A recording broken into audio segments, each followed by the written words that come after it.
Welcome back to the Wildcard for the Smite World Championship. This is the road to Worlds here in EU involving the SWC and the SOC. So thank you all for watching. I do want to remind you all real quick, if you are Smite fans, if you happen to use a mouse to play Smite and you want to make sure that mouse has a cool home, then you can enjoy our current Steel Series partnership that we've got going on. It's a limited edition sell. Treat yourself and or your friends this holiday season with some cool Smite stuff. So, hey.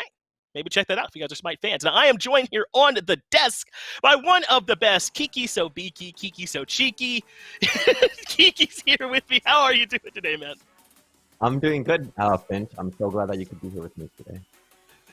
Happy to have you. I know you've been doing some work down here with us for a while. Obviously, you all should know, long-time pro player, just been in and around, so I trust the insight they're going to be getting from Kiki here today. Now, obviously, we're going to be looking at some very important matches. They are battling through to try and make their way to Worlds, as I talked about earlier on. So this is the schedule. This is the round one and that quarterfinals, and it is all double elimination. We'll be doing the same thing in NA tomorrow. Then we'll have those semifinals and finals for NA and EU in Sunday and Saturday. I don't know why I said in the backwards direction, but that's when all that's going to be happening. This is a little bit more of the matches that we're actually going to see. We just had Smiley Face versus Cold Alpacas. Cold Alpacas moved on, but that is not the end for Smiley Face. They'll be dropping down a lower bracket, and they'll still have plenty of chances to make their way on through. We're about to go into right now, though, as you just saw, Pikarinoobs 2 going up against Warm Snails. That's the match right there in round one near the bottom. So certainly should be a big one here that we're taking a look at. Kiki, I know you've had a chance to look at some of these teams, but I expect this to be a good match. Plenty of experience on both sides, I think you can expect here from this one. Yeah, I'm interested to see who does well. The Noobs versus Snails. I mean, you know, team names are usually kind of scary, so it's hard to say who's going to be the winner, who's going to come on top. We'll see if Snails come in or the Noobs.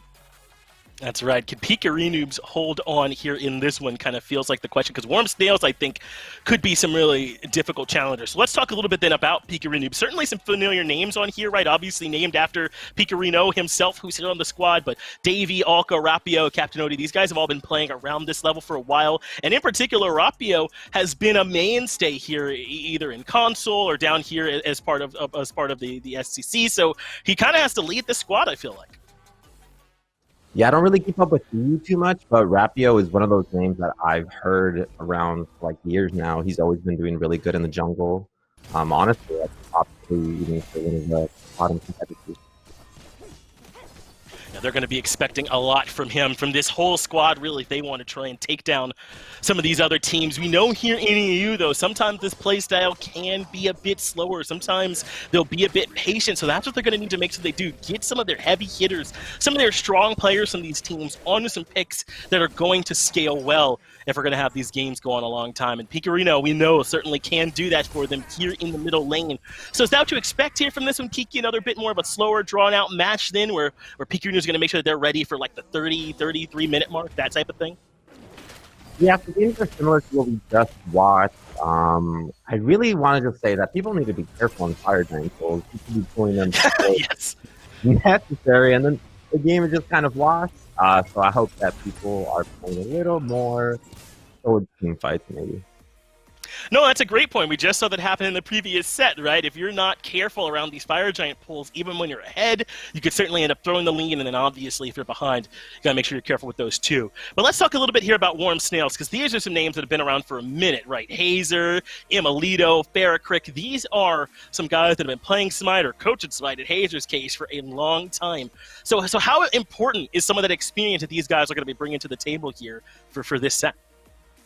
Experience definitely matters when it comes to these sorts of games. It's a best of 3, you know, everything's on the line, end of the season. So you want to make sure that you're showing that, you know, you've been working hard for this point to try to get to Worlds. And you want to make sure that your nerves aren't getting in, you know, coming into play and messing up your play style. So if you have experience like Hazer and Farrakrick, they're less prone to nerves. They've got to make sure that they're being those leaders here for the squad, because Warm Snails, I want to call them Warm Nails, maybe a slightly edgier name, but Warm Snails have been battling their way up here to this point, so they certainly got to make sure that they're executing on some of those things that they have been working on. But this is another one of those teams that I expect to be kind of playing through some of those heavy hitters, right? I'm expecting for Imelito and for Farrakrick to be the leaders here on this squad and get them into a position to try and succeed. So let's move into the picks and bans then here for game number 1. We already saw Kiki, I feel like, back in set one, they might not always see the same stuff getting valued. Some other picks are being pulled up, right? Serkets and Najas out of the jungle. So got to make sure you're ready for things like Persephone and Emoja, but also for those pocket picks that you may not always see. I mean, talking about pocket picks, looks like we'll be starting off with the first ban Chronos. You definitely never really see that, but I agree with the Emoji ban. You know, those heals are just too hard to play through.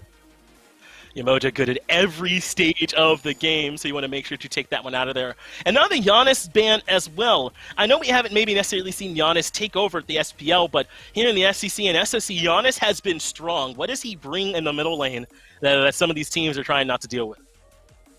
I think the biggest thing on Janus is it's really hard to kill him. You know, everyone's just going left and right, through portals here and there. It's not fun to play against.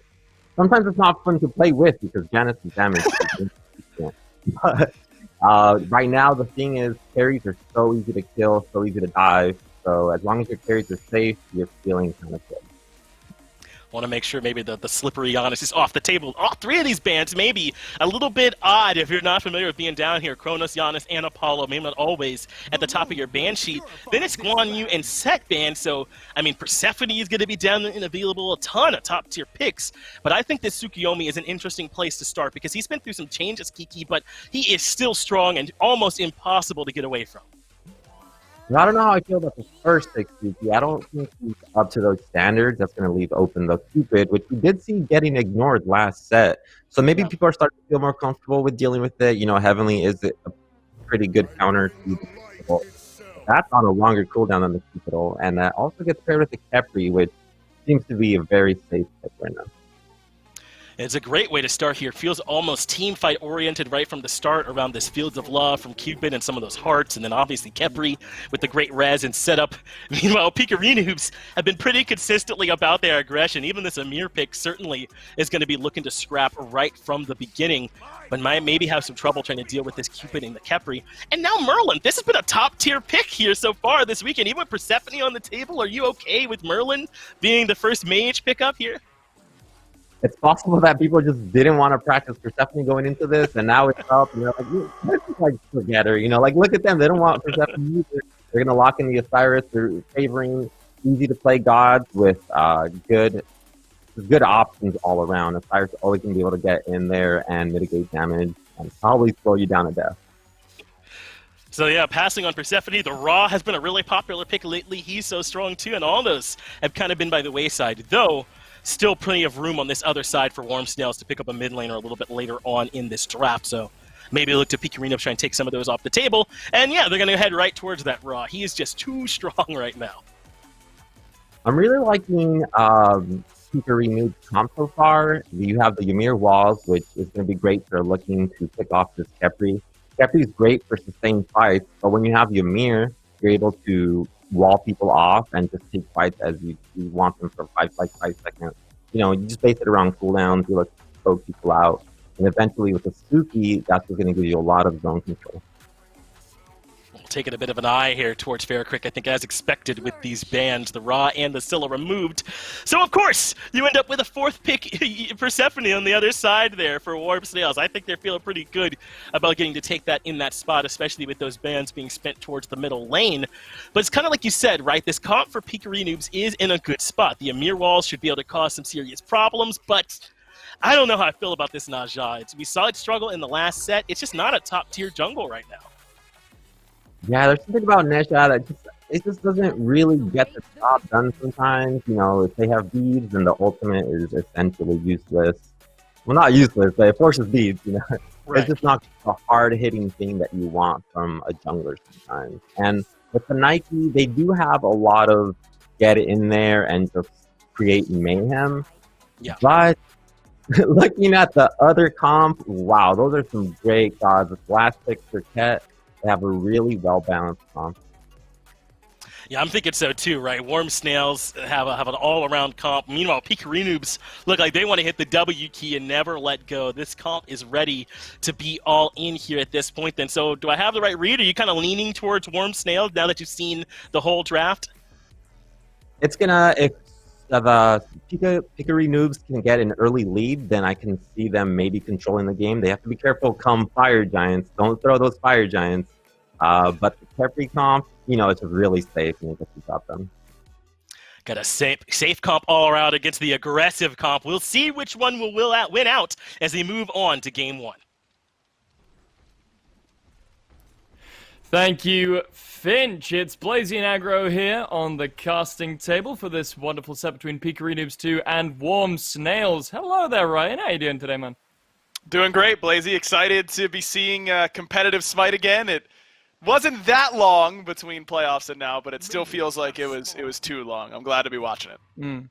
Absolutely. I've definitely missed my fair share of competitive Smite. I've been really looking forward to seeing how my SWC boys are going to square up in this, well, lead up to Worlds, really. This is the first, well, I suppose, the first lower team setup into the World Championship, and already we're seeing some action.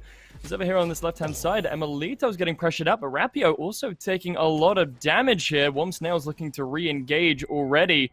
Rapio just down to half HP already. Aggro, what do you make to this Naja Tsukiyomi lane? Yeah, it's just a kind of odd comp in general here from Pikarinoobs, but if you're going to play something like Tsukiyomi Naja, double assassin lane, doing exactly what Catanoni and Rapio are doing is the right thing to do. You have to utilize the early pressure that you have, because you're going to get outscaled come late game. So if you aren't doing things like jamming buff pressure and trying to get kill pressure, then what are you doing with these picks? Well, getting double stunned at the moment is what they're doing, but Emilito is going to eat a fair amount of damage by himself as well. Rapio misses the ring toss, unfortunately, but over on the right-hand side, Davey is going to be the first one to fall. Warm Snails already picking up kill number 1, and it's looking like a really good day for the SOC teams here, Aggro. Already won set number 1, and then Ice pops over and gets first blood for the other SOC team here in the second set of the day. Just a really good trust by Ice, knowing that Hazer and Emilito are not going to make mistakes. They're going to be safe in this pressure lane, and with that, I can just spend all my time camping the Ymir solo.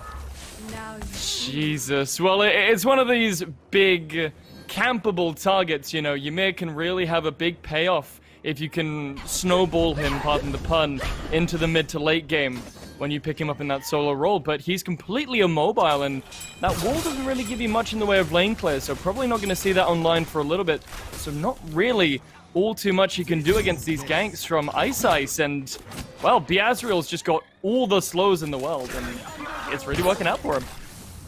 Ymir's just one of those characters that he does so much damage, and his CC is so potent that when he gets ahead, it feels impossible to deal with. But if he can't rely on outboxing you with his damage and being able to withstand a multiple man gank because of his CC, then what does he have? He's just super immobile at that point.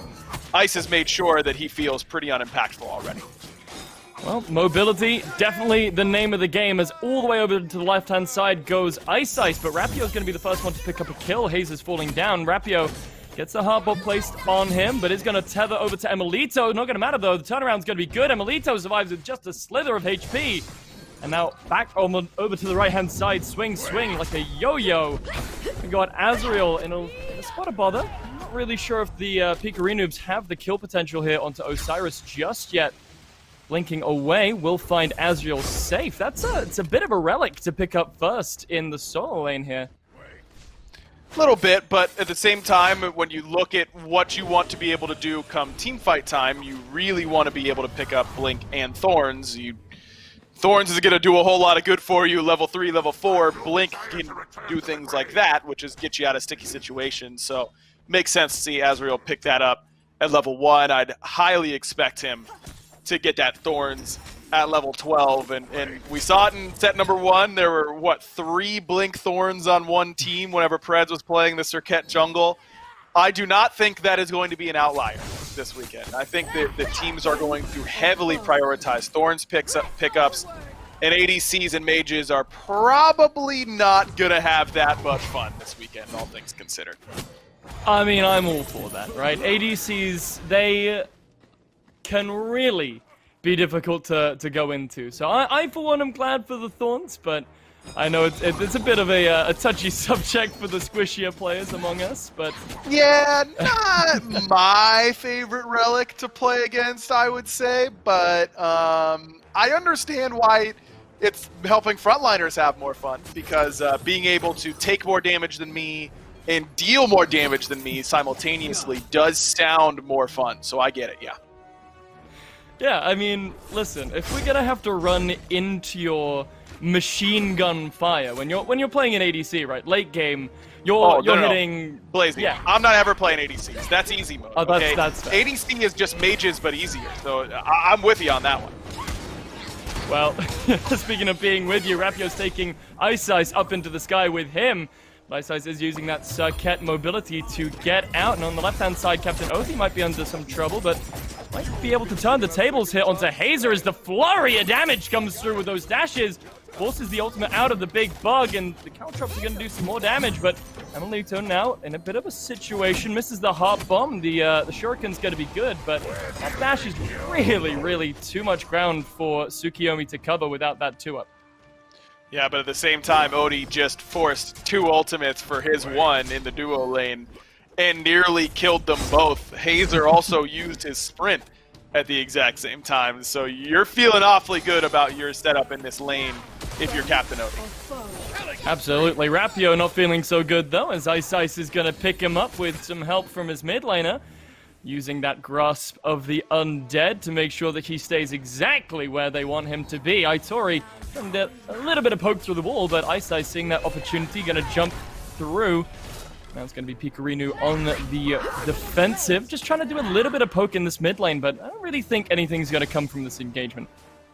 Ice is just playing so aggressively right now, and even in situations like that where, as you said, nothing is going to come from that level of aggression, I think it just really gives your team some confidence in you, and it makes Pikarinoobs play around you a little bit differently. I mean, when someone is just throwing themselves at you with reckless abandon, even though they know nothing can come from it, when I'm in that sort of situation, I'm like, what is wrong? Like, what is wrong with Ice today, man? I mean, relax a little bit. Like, you're not going to kill us here, but it does serve to give you some sort of mental edge in moments like that. And Ice has been a part of all 4 kills so far for Warm Snails. He's been active on the map.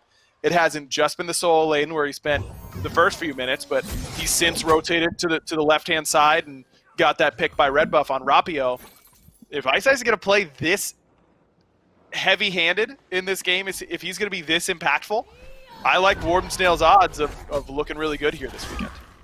For sure, and that's like kind of the playstyle you really want from a Circuit, right? She's got all this mobility, she's got this really potent poison in that ultimate. The damage is incredibly strong. She can be everywhere and kill everyone because that ult's doing true damage. So even if you've got a tanky boy like Pikarino actually hold on as Hazer in the mid lane, getting pushed out here, Pikarino using that shield wall to good effect, and the damage is really coming through, uses the ultimate as Hazer, gonna save his life for now, but getting pulled back into the black hole isn't quite gonna finish him off. Now the rest of the team looking to find something else. Pikarinoobs find the mid laner here in the jungle. Oh. Sorry, it's not the mid laner, that's Ice. The mid laner's busy throwing bramble bushes at everyone and picking up a double kill.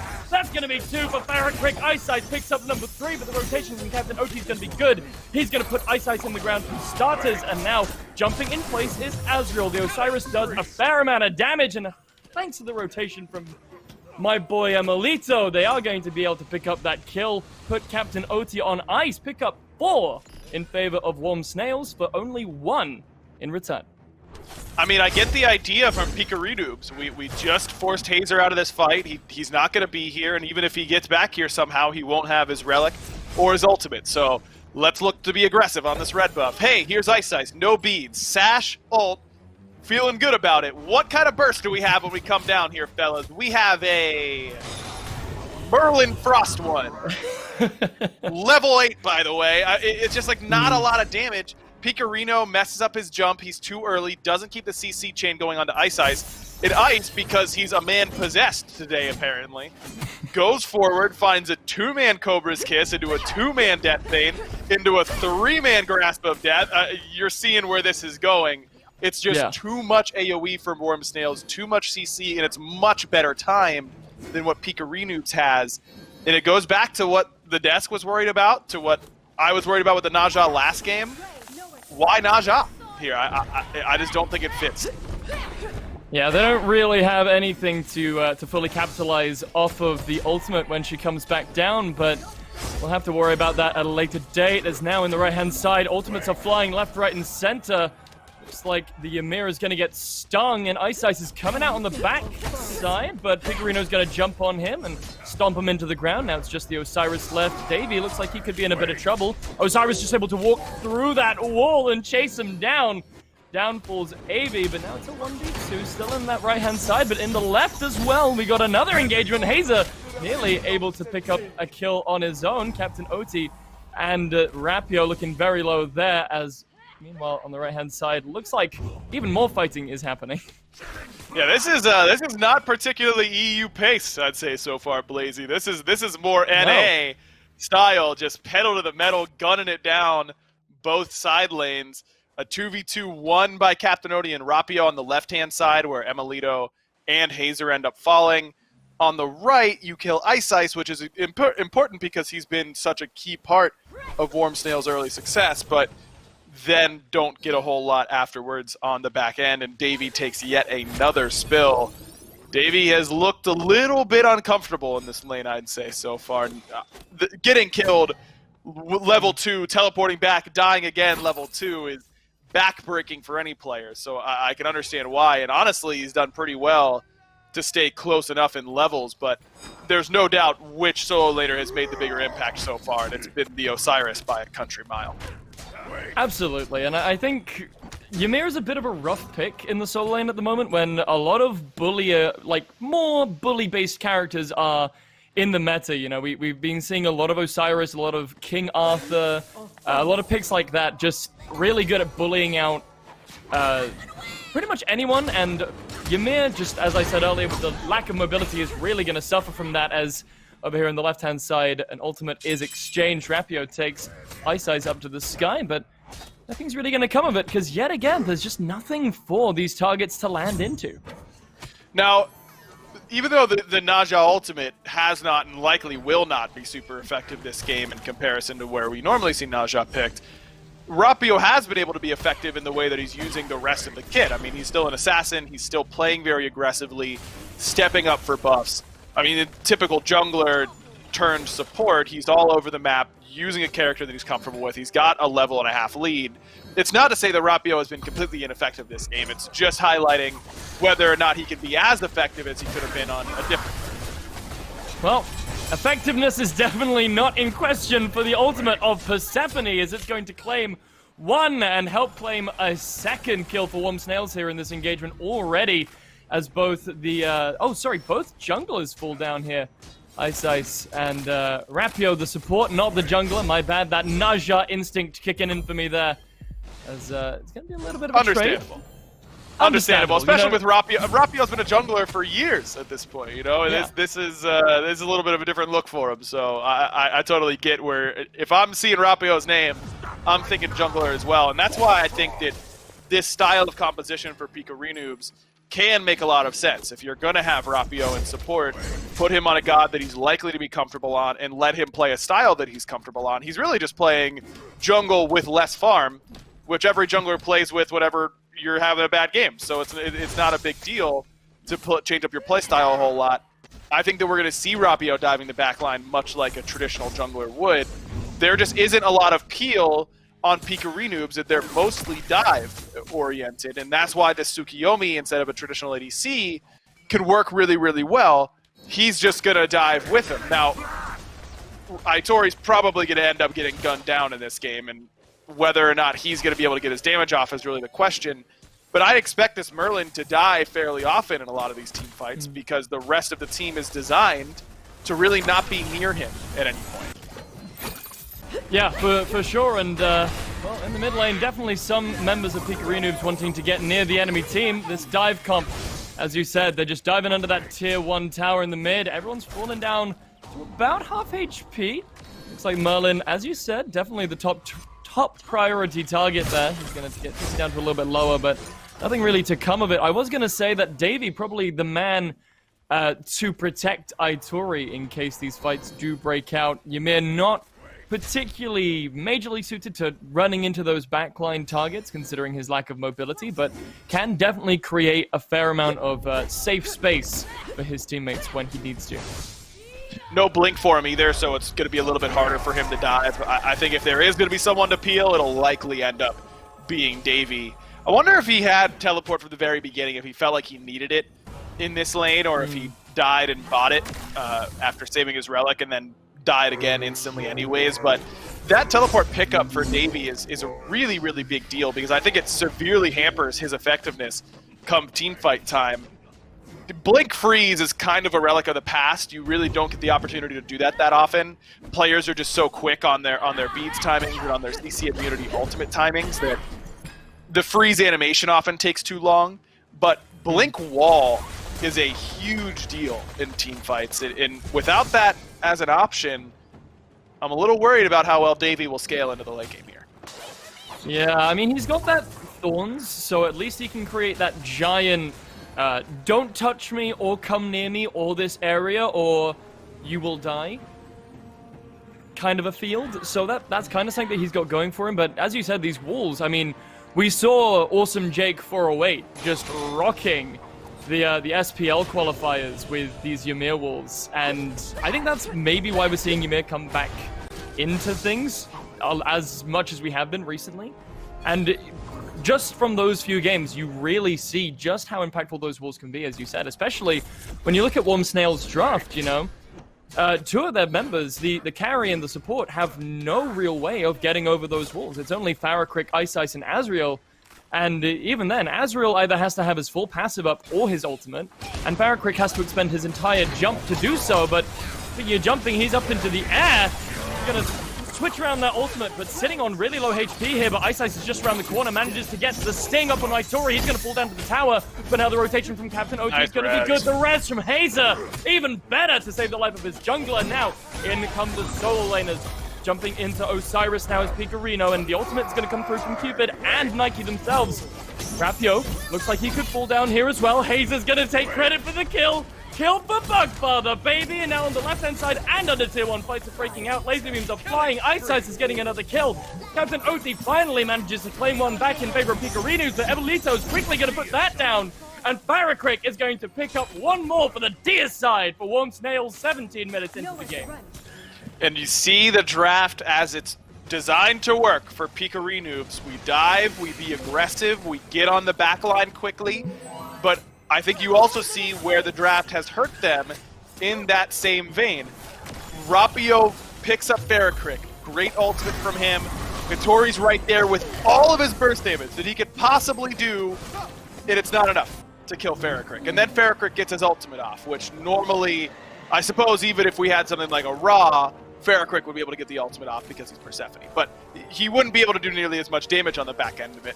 And then we're on top of Ice because he's in the teeth of our team. We use all of our burst there, and then he gets Kepri rezzed, and now we have lost the team fight. And I think that I don't want to harp too much on the Naja pick in conjunction with what else Pikarinoobs has, because that isn't the only problem here. But it really highlights how perfect the Kepri pick is for Hazer, and the build paths for Warm Snails' backline have been adjusted in this game. Soul Gem for a little bit of extra survivability for Farrakrik made a little bit of a difference there. And Emilito has actually gone for a Runeforged Hammer in that third slot as extra HP up against the Assassin while still getting some benefit from the Runeforged passive himself.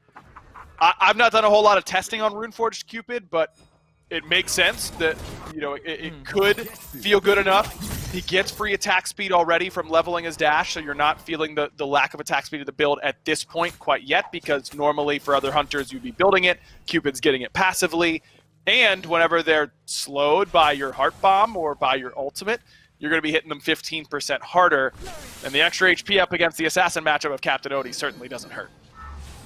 Absolutely, and it almost doubly works in his favor with this Transcendence build that he's been going, really buffing up that power, because Runeforge doesn't give a lacking amount of physical power. You know, I believe it's 50 we just saw there. So definitely going to be feeling that extra damage from the Cupid. I feel like it should be picked up more. I mean, there are just gods that I think work really, really well with that item. I mean, it was really, really good on Robin for a while, where you could just use it off your clean auto cancels and dealing 15% more damage on 2 auto attacks and a 1 end up making a really big difference. Yep, absolutely. And, well, let's transition into this fight here. Potentially is what Pikarinoobs are saying. And then that wall of ice separated the two teams, and they went, okay, well, maybe we'll just settle for a red buff here. But speaking of the wall of ice, I feel like Merlin very much plays into this. We want to get objectives, right? He's got so much tick damage that does a lot in a short amount of time. It's not instant burst, but it definitely shreds objectives. So... yeah. I think that's what's kind of conflicting with me with this team comp, is you've got this very dive-heavy, we're just going to kill them kind of a team, and then you've just got Merlin that feels like kind of a sore thumb in this composition. I think the reason Pikarinoobs have gone for Merlin is because Tsukiyomi ADC, it has a very good laning phase, transition into team fights pretty well. I think it's a very legitimate pick. Its weaknesses are you lack objective DPS heavily, and that's where Merlin comes in to cover up that weakness, because you don't have that traditional ADC who's able to slam objectives pretty well. And then his tower push is not very good either. And yes, I know, he can hit the towers from outside their range every few seconds. It's not comparable to what a Hunter can do on a Phoenix Siege or on a Tower Siege once you have Fire Giant. Pikarinoobs have a team composition that needs to kill Warm Snails in order to get the job done. In order to get objectives, in order to get towers, they need to get clean wipes or 4-for-1s or things along those lines. You can't trade 1-for-1 and then feel like you're just stronger on the objective with this composition. And that's where the Khepri and the mobility of the Serket and the Persephone passive make it really hard for you to kill them and make it really matter. Yeah, well, speaking of hard to kill, Emilito taking a chunk of damage in the mid lane here, but he's going to be just fine as the Osiris now. I feel like he could be in a bit of a situation, but he's so tanky, no one can do anything to him, and now the Grasp of Death is going to come in, but it's going to be a little bit off the mark. No one's getting pulled into that center core now. The wall is going to be good. Farah quick isolated off. There's the freeze, but he's going to get rezzed by Hazer. Now the laser beams, though, looks like they could find him. 3 people hit by the Eclipse, but the damage is still not quite there. Farah quick finally finds one, and now 2 go down to Pikarino, but the damage has already been done. 3 members down on Pikarinoobs, make that 4. Only 1 left standing. That's going to be Aitori. He's all alone. Warm Snails are inbound. And I don't think there's too much that he can do, but the damage is so far good. Pikarinoobs don't look like... Warm Snails aren't able to connect some of these shots, but Ezreal's just going to walk him down. And, well... That's all she wrote for that team fight, but another deer side for Warm Snails. There you have it, a clean team fight from Warm Snails, considering that they whiffed Grasp of Death, and then Farrakrick kind of hopped into everybody, and then had to get Khepri rezzed, which then grouped everybody up on top of a Ymir ult and a Merlin combo. Warm Snails should count themselves very, very fortunate that it went as well as it did, and they can really thank Emilito and the front line for that. Those 2 frontliners and Emilito put in great work in this team fight. The fact that Emil walked away from that team fight with all of his relics still up and looking as healthy as he did shows that his positioning was really, really solid. Pikarinoobs were not able to complete that dive. Ice Ice did a great job of distracting as well, kind of threw his body into the team fight, knowing that if I don't get my damage off here onto the back line, and particularly Captain Oe, then we're likely going to get wiped and lose the team fight, because that was going to be a fat piercing moonlight.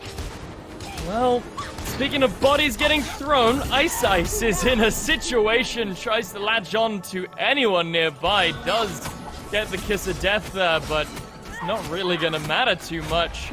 But, no, as you said, Pikarinoobs not really able to take this Gulf Fury very quickly, and that's going to give Emilito and the rest of Warm Snails a chance to come in.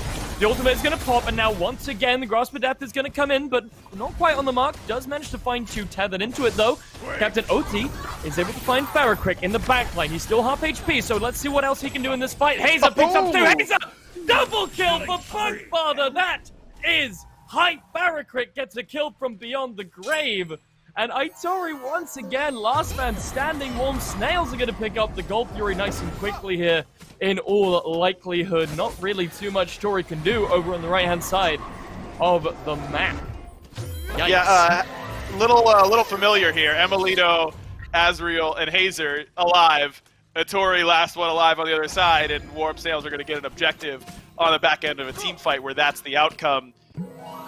That time, again, it's just good play from Emilito and Hazer in particular. The res onto Emilito was perfectly timed. This full-on dive is really just getting stuffed by this Khepri every single time. And Emil is putting out insane damage. I think he killed Davey in like 3 seconds. It did not take him long to kill this Ymir. Davey's only level 17.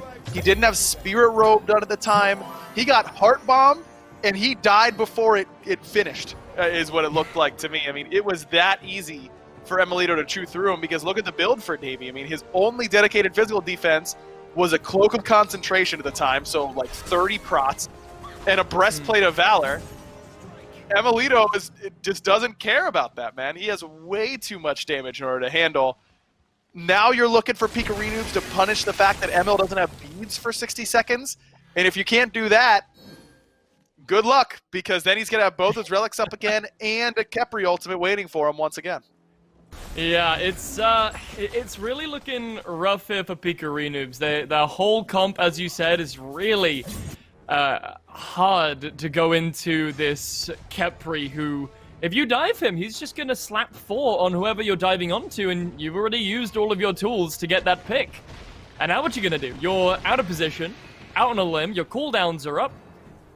It's a really difficult position to come back into, and now blinking in is Azriel, as he's just chasing out Davey. Look at that. Sorry, Itori on the mid side. Meanwhile, on the right-hand side of the lane, once again, Bugfire the right almost going to come through, but the health bars for Warm Snails this time around aren't looking as confident as they normally do. Pikarino finds himself a double kill as Rapio on about 1 HP. Pikarinoobs also super low, but Rapio's going to find ice here in the sky, but he's going to turn around. Rapio finds 1, Farrakrick finds 2, Davey falls down as well, and now it's just Farrakrick and Azriel, who are just kind of hanging around in the jungle going, well, that didn't quite go as well as we were expecting. No, it didn't, and I don't know if Emilito's beads weren't up. I don't know if he just got caught and didn't use them. I know his Aegis was up, and he didn't use that. He still got Khepri rezzed, but then ended up taking too much burst damage. I think it's a little bit better if you can, in order to get your Aegis off on the biggest burst and save that Scarab's Blessing until the very end, because Scarab's Blessing is only going to revive you with a certain amount of HP, and once you're that low, Aegis in particular, you can't really trade while you're Aegising, so you can't get your damage off at the exact same time. Emil may be a little bit greedy with those relics, but either way, a good engage by Pikarinoobs. The wall from Davey actually ate the Grasp of Death, and it doesn't mean that it didn't tether and do a little bit of damage to some people, but instead of slamming someone on Pikarinoobs and spreading to everybody, it only hit a select few members. That wall was critical there for Davey, who, even despite being 0-7, made a pretty big impact on that one. Yeah, and it's just one of the many beautiful uses of Ymir Wall. You know, it's like an all-purpose infomercial that you used to see. You know, those products that are miracles. You can do everything. Ymir Wall can block enemies, can block abilities, can block allies, and can even stop people from going back to base if we really want to be that guy. But Davey definitely making sure that he's using every asset of that wall that's available to him, as Warm Snails looking to once again start up this Fire Giant. And Pikarinoobs, they're grouping here, but that could be exactly what Ice wants, as he's looking for the long flank. Pikarinoobs, they've realized that Warm Snails are 4v5, but Davey already getting blown up. Look at his HP. He's going to Thorns and pop that ultimate, so he's going to stay alive for now, but very low, and Ice looks like he should be able to finish him off. Meanwhile, on the left-hand side, Pikarino does find 1. That's going to be Farrakrick down, but he's already used pretty much everything that he needs to in this fight, so I mean, not too bad of a trade. Ice now getting tethered off by Rapio, and the fight continues here towards this mid lane. Hazer getting focused out, 3v3, and now Emilito's back in the fight. Looks like Captain Oti might be in some trouble, though, as Ice looking to meet up with the rest of the team. Jumps over the wall, but the flail is going to be good enough. And now Ice, he's already used that jump. He's going to fall down. Pikarino looking to find at least one more to trade out, but he's bitten off a little more than he can chew. And now the autos from Emelito are raining down, and Rapio might not make it out of here alive either. Double kill for Emelito. Again, it's Itori alive last, and I said he was going to die first an awful lot. He's kind of chosen the opposite path, which is I'm just not going to participate that much, and I'll at least live for it. Because if he gets close to these team fights, he will die very, very quickly. It's a choice, I feel like, that Itori has made. And it's just been a difficult fight for Pikarinoobs, not just because of that, but because of how quickly Davey has gotten eaten up on these front lines. Again, he starts casting his ultimate at half HP as the first one in. Without Blink available, he doesn't have another way to get in. He has to walk at you slowly, and that's about all Ymir can do from that position. Honestly, I thought that team fight was going to be over in the blink of an eye. Pikarinoobs did a good job in order to even get close in that skirmish, because of how fast Davey was whittled down with Ice's positioning, it should have even been easier. Oh, Davey. Oh, Davey, no. Davey's going to fall down here. My man looking... I mean, he's healthy. He's got a lot of HP. It takes Snails a long time to get through it, but Captain Oti tries to come to the aid of his solo laner and is going to pay for it in blood as he falls down. And with 2 members down, this Fire Giant is looking like a tasty mid-afternoon snack for the Snails. Look, I was trying to give Davey the benefit of the doubt, Blazy. I mean, he got ganked level 2 twice. He only was level 2 for both ganks. That will ruin your laning phase entirely. Your laning phase is completely over. But at some point, you're going to get to the team fight phase, and that laning phase really shouldn't matter that much. Sure, you'll be a little bit down on itemization, but getting ganked twice at level 2 doesn't control your positioning. It just doesn't. And that was... I don't know what we thought was going to happen if it wasn't that. And then Captain Oti gets pulled in and baited because of that bad positioning. Time to retire the Ymir solo for this set. Maybe we can work on it later. Let's get back to the drawing board and practice there. I have seen enough of the Ymir solo here from Pikarinoobs. Can we just retire Ymir in general? No. I'm not that god is OP. Fan. That god is OP, dude. He does so much damage, and his wall is broken. You just cannot fall super far behind or position like that. I think it can work quite well. Just not here in solo for Pikarinoobs today.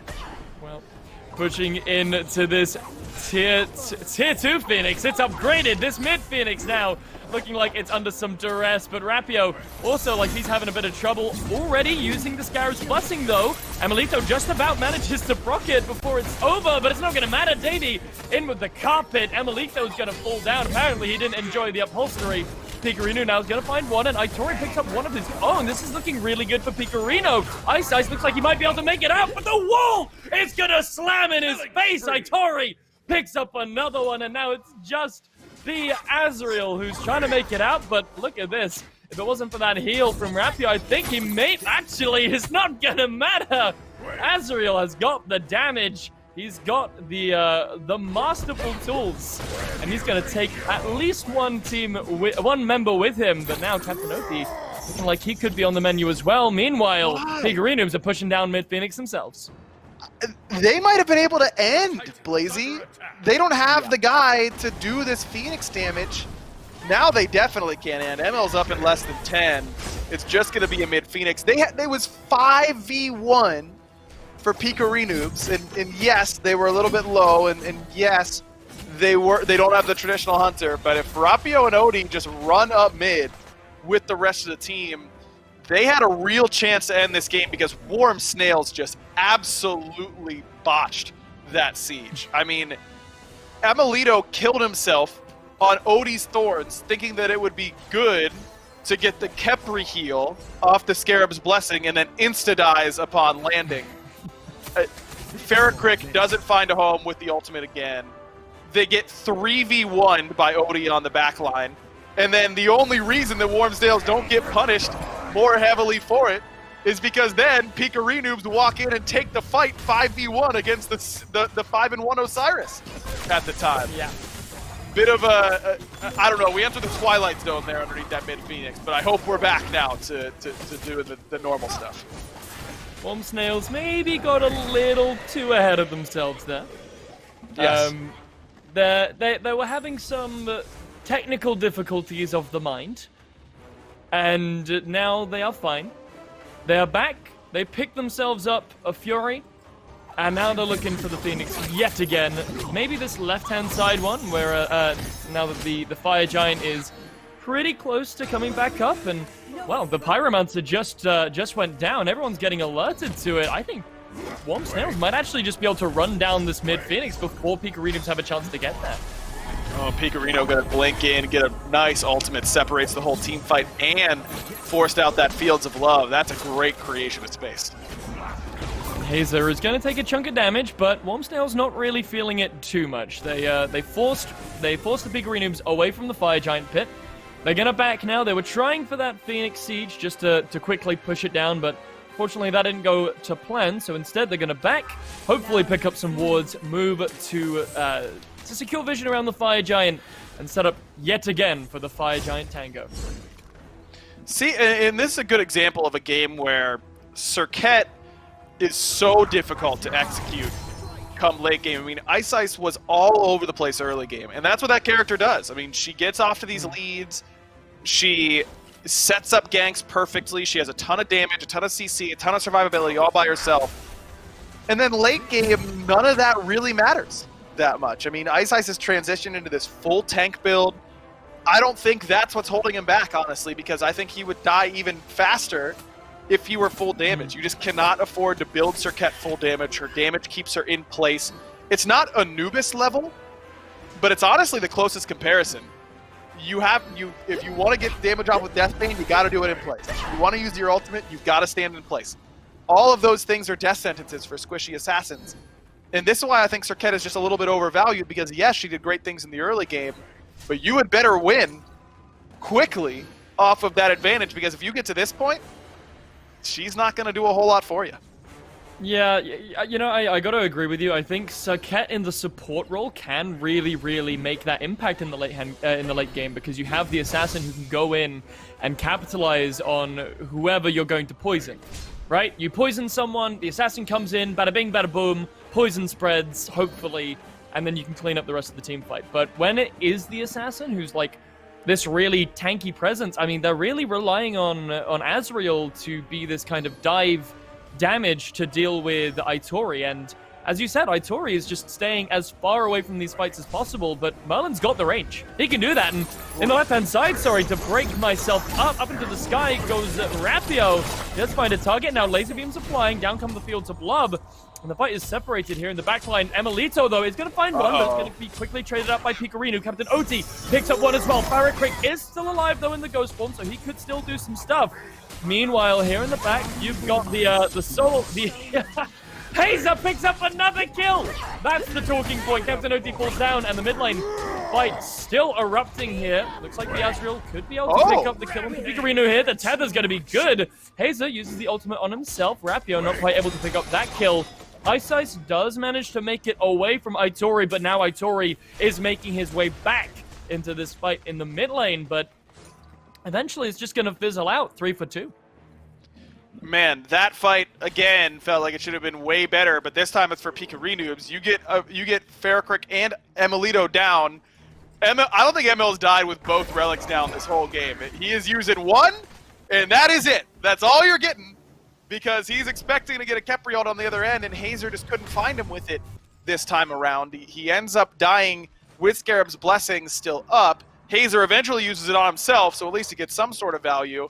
But exactly what you were just talking about before that team fight happened ends up coming to pass. Ice is really sent on zoning duty, while Azrael is the one doing all the damage in these team fights. Azrael is carrying these fights late, 7-1 and 20 now for him. He is taking no damage. Now, part of that is that Pikarinoobs don't have a true hunter or a true assassin in order to deal damage to him. I mean, you just can't get melee range against an Osiris. So much of how he dies late game is getting kited by ADCs. If Tsukiyomi's going to deal damage to him, it's got to be in tether range, and if you're in tether range, he's winning that fight. Yeah, well, it's not going to matter too much if Captain Oti gets caught out like this. Speeds are already down, so is the ultimate. The poison is going to be good, and Ice starting the fight off with a bang. Now, Davy's going to go bang as well, and the double knock-up from Farrakrick is going to be good to zone out the carries. Now, Farrakrick does use that ultimate now, saving himself a little bit, and Davy's going to fall down. Scarab's busting on Emilito now, but blinking forward goes Pikarino, trying to find him. The knock-up is going to be good, and so is the kill. But Pikarino now not expecting the damage. He might fall down as well, and on the right-hand side, two members here trying to fight, and they're all grouped up, which is perfect for Itori because the ice will rain down. And now Ice trying to find the damage. Double Cobra's Kiss isn't really going to matter because the damage isn't there. He's all tank, baby, and now be Azriel.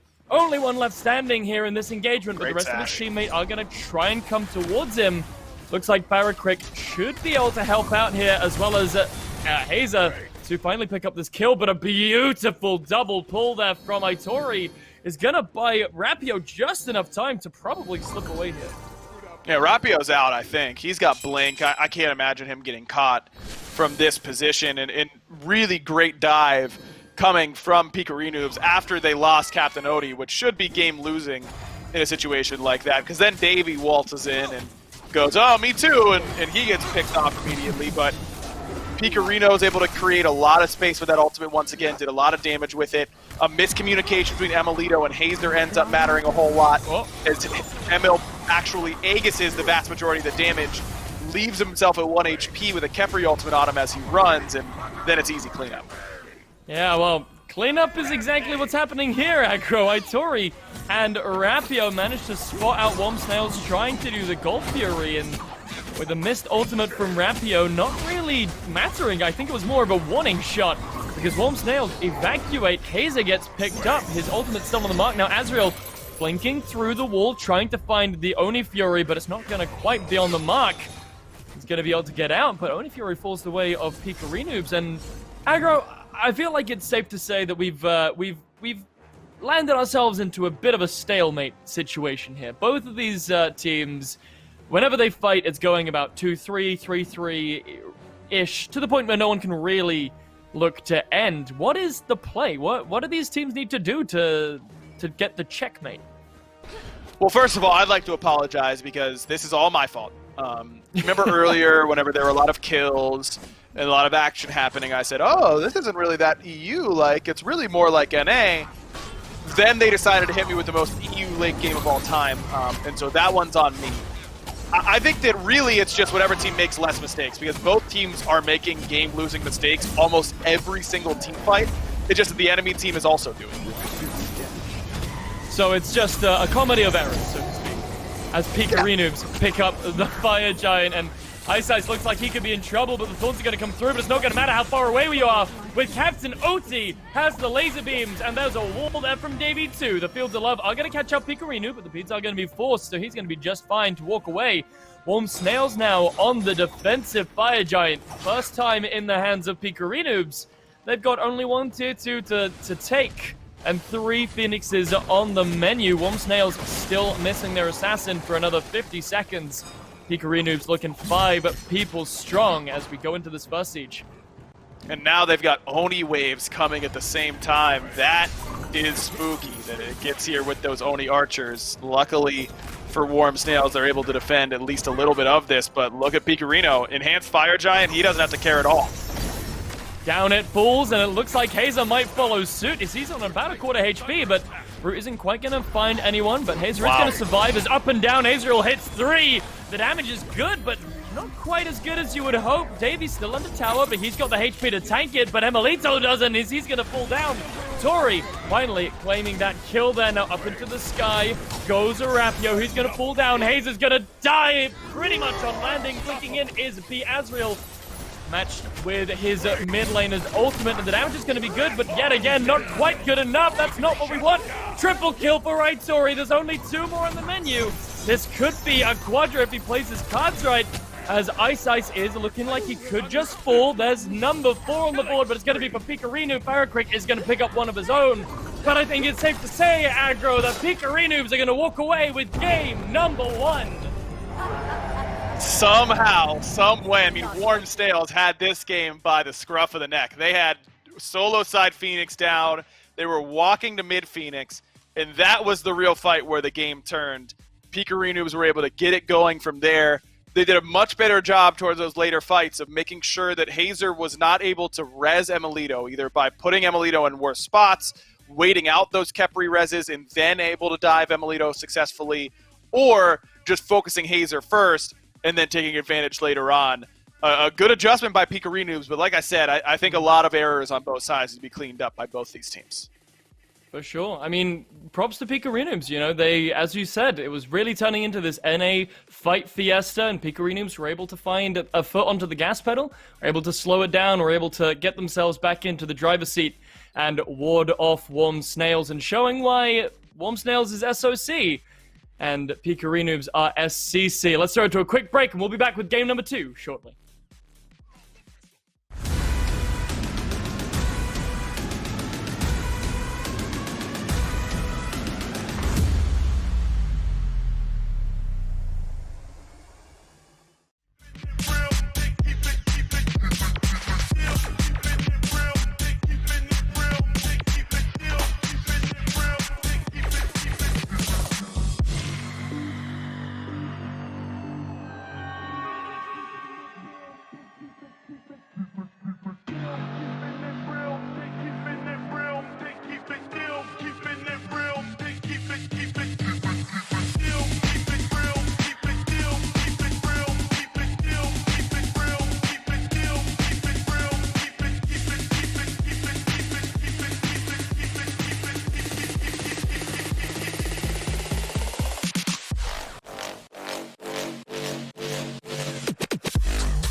Well, the odds were stacked against Pikarinoobs in this one, but they somehow find a way to get it done. I'm just talking about how for 40 minutes, this game was clearly in the hands of Warm Snails. That's not even what I mean. I mean having everyone in different roles and swapping everything around, and Tsukiyomi ADC and Amir Solo, and they made it all work in the end, though I think Warm Snails gave them plenty of chances. I still have Kiki here with me on the desk, and I think before we can talk about how Pikarinoobs won this, because they did win it, what was happening with Warm Snails? They were struggling to close this game out. They couldn't get the sieges to work. They were getting stalled out. What did you see? Right, yeah, it looked like the Snails were slugging towards a victory, but I think once they got out of their shell, you know, they maybe were left too defenseless, taken by surprise by the noobs. Itori was playing really well on the Merlin. Ice kept looking to 1v1 him with that tank build. Itori was able to live through. He had Soul Gem and Spirit Robe, so I think that the Warm Snails really have to regroup and not take these noobs for, you know, for what they aren't worth. You gotta warn me if you're dropping that many zingers at the top, Kiki. I wasn't ready. Sorry. You're absolutely right. I'm just so surprised that the Snails won, man. Or the other way around, that the noobs won. I had a whole post game for Warm Snails because it looked like for 20 uninterrupted minutes that they would eventually just go in this game, but they couldn't do it. They kept getting trapped in these fights, and as you kind of covered, losing these 1v1s, you know, in all these different spots. And you have to think about how well this team played. You already mentioned how Itori was able to win some of these one-on-one duels, but Davey recovered from an abysmal start to that game. It's hard for it to start much worse than it did for him. I thought Pikarinoobs made Nike Jungle look better than I would have thought towards the end of that game there as well. It's just that eventually all the weirdness from the beginning of the game about their comp kind of went away, and they're just 5 characters in a messy team fight at the end, and they were able to get that win done. But kind of as you covered now, Warm Snails, who look, they were ahead the whole game, have got to find a way to recover. You've got experience with this. What's a tougher loss to recover from? One where you're losing the whole time, or one where you're ahead and it gets away from you? I think both teams have little things that they need to fix on. Obviously, Pikarinoobs were lucky in that they were able to hold off the game. They need to clean up their early game. They had 2 early deaths on the Ymir. But Warm Snails, I feel like it was just their builds. It was working out mid-game, but once you have a Cupid with Runeforge Hammer, like late game, it's just not enough. It's just not enough. And you have a Circuit with full tank. You know, even the support off of Pikarinoobs ended up going more of a bruiser style, which is what I favor. Yeah, there were some of those things that were working for him at the beginning, but eventually things didn't work for him. I mean, we were talking, right? Like, what is that Circuit supposed to do for them in the siege, right? Full tank, maybe set up, hopefully, for Ferricrick and Emilito to hit some shots, but that wasn't happening very often, and eventually they ended up missing out. But I think if you're Warm Snails, you can kind of build on the fact that for most of that game, you were ahead, and just try and find a way to close things out a little bit sooner that next time around. So is it just to build a little bit more traditionally, or what would you advise for Warm Snails to maybe change this time around? I would say just don't get overzealous, maybe play a little more careful. I don't think that they were favoring objectives as much as they could have been. They were looking for kills constantly, but not really getting too much off of that. They are going to start off with the Tsukiyomi ban. He was definitely hard to deal with, especially with the amount of W key that they had. That's a good point. Captain Odie was causing some problems for him, so it looks like they want to ban away that Tsukiyomi from him if they go with that same arrangement they had last game. They got another great point. I mean, what, 10, 12 minutes into the game, there was like this 6-8 kill disparity between the teams, but no gold disparity between them. It was a lot more of them trying to get kills and objectives, so all of that needs to be cleaned up. I do like this, though. Persephone banned away by Pikarinoobs this time. Don't want to have to deal with Ferricrick again. And a Najah ban coming from Warm Snails. I wonder if maybe that's a little too much. Najah has not looked particularly impressive this day, though I suppose they did end up getting the win last time, so they don't want to deal with it. And they also ban away this Kali, so 3 assassin bans, and I guess 2 of them are jungle bans, or one's a support ban, right? They played Najah in the support role. These are 3 assassin bans that are all over the place in terms of roles. Yeah, Najah's always been one of Rapio's favorite gods from the past that I've seen. And I think it's about taking them off of comfort picks. This also is going to leave up a lot of good picks, like they get to get a first pick set, which you can never really go wrong with a first pick set. He just does all the damage you need. You can run him in 3, maybe 4 roles, because you can play him mid even. But they're going to go with the Merlin again. The Merlin was really good for them. His build was a bit quirky. The early game, not enough damage, but ended up scaling really well into the late game. We'll see if Itori can maybe get a bit of a repeat performance. Meanwhile, this set for Warm Snails, as you mentioned, not just one of the best top picks you can get, but a flexible pick as well. I'm surprised, though, Yamoja's gone past these 3 picks. Maybe not as heavily prioritized this far down. Yamoja can be exploited sometimes, but so much healing, so much control, so good from so early on in the game. I'd be surprised if we see her get continually passed on. But Guan Yu for the solo lane, not a bad pick either. Yeah, she was banned last set, but so it's kind of funny that she's not being looked at too much. I think it kind of tells you that people aren't always the most comfortable on these top picks. So sometimes you're better off just picking something that you're good at. Fafnir, always a very safe pick, hard to kill. And it looks like they are going to be hovering the Ymir here. You know, I'm not the biggest fan of Ymir solo. He tends to melt a bit in the early game, you know, just... Yeah.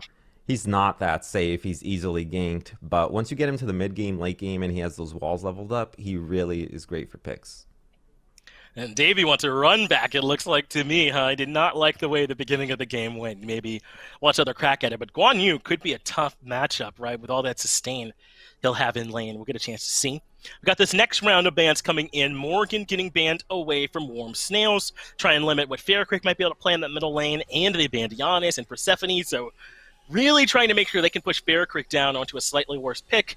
They don't completely focus him out, though. They banned the Jingwei away from Emilito as well, trying to limit what these carries can play, but should be some good options, right? Ra, still unbanned up until this point. Yeah, but you would be playing Ra into Merlin, Camazotz, Ymir. All of those characters have a lot of burst damage, going to be kind of unsafe, and sometimes it's hard to stack too much healing. You already have the set, you have the Guan. So if you pick Ra, that's going to make a very easy Ankh pickup, which will make you regret it. Maybe not wanting to double down on the healing. Certainly a good point there, Kiki, as Ratatosker gets locked in for Pikarinoobs. So now they add in a little bit extra mobility. Certainly some good early game with this Ratatosker as well. Maybe to sort of bridge for them to get to some of these other picks. And Warm Snails started to show us what they want their carries playing. No Mage or Hunter picked up, but it'll be the Chernobog grabbed over the ROM. How do you feel about Chernobog's strength here at this point? We don't see him a ton.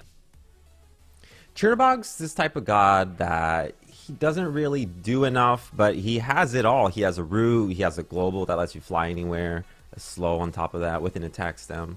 But it's just something about his autos. He doesn't quite apply enough pressure. The good thing about him is his 3. You go into a wall and you're able to immune a lot of time. You could even go into Ymir wall. So this is going to give them a lot of options in terms of not having to peel for their carries. And I love the Hell pickup here. They have an insane amount of sustain. And if they do get the Ankh, they still have the movement speed off of Hell, which will allow them to disengage. But that's going to set up the last pick Odin here, which looking at the comp, that's 4 people stuck in the cage. We might be seeing a Phantom pickup. It's a good point. Not going to be easy for them to make it out of there. And even Fafnir leaping out with the underhand tactics will take some damage on the way. So yeah, Phantom certainly is ordered. But I feel like we don't see this enough. When you have that last slot available and there's too much healing or they're too immobile, Odin is a great counter pick in that slot. I think you've really got to use that last pick well to make sure you're getting some advantage. Yeah, I'm not sure who to say the draft goes to this time. It's going to really depend on who gets the lead early game and if they can keep the lead. Yeah, and if they can deal with all this sustain over here for Warm Snails. As you said, it's not just the Guan Yu and the Hell. Set, one of his biggest things to deal with is all that sustain that he has and his ability to stick around in these fights too. So we're going to think it's some Brawlers, Divines, Contagions, whatever you might need. You're going to need to pull them out to try and slow down this draft here from them. But I know you say it depends on who might get a little bit of an advantage here in that early. Are you looking at any particular pick to try and be aggressive in that early to set it up for either team? Well, it depends on who the jungler is for the Pikarinoobs. I'm thinking it's gonna be Rat. So it's gonna be up to which jungler is applying more pressure. If this Hell can get shut down, then she might be feeling sore later on. Well, we'll see if that works out for him here. Game 2 with Pikarinoobs up. Let's go ahead and get it started. Thank you, Finch. Now, listen. Aggro, when I saw that Odin locked in right at the end there, that spicy Odin, I legitimately sat back in my chair and just went, woo! Because that is spicy. Yeah, it's going to be good here for Rapio, I think. I mean, let me put it this way. If Odin isn't that good here, when is he good? That's kind of my question. Sure, there are some people who can get out of the cage. Yes, Chernobog can actually hide in the Odin cage walls. All of that is true. But if it can't shut down the Guan Odin set comp, I don't know what it is going to shut down. Rapio was impactful on his Naja, despite us not really liking the pick in general.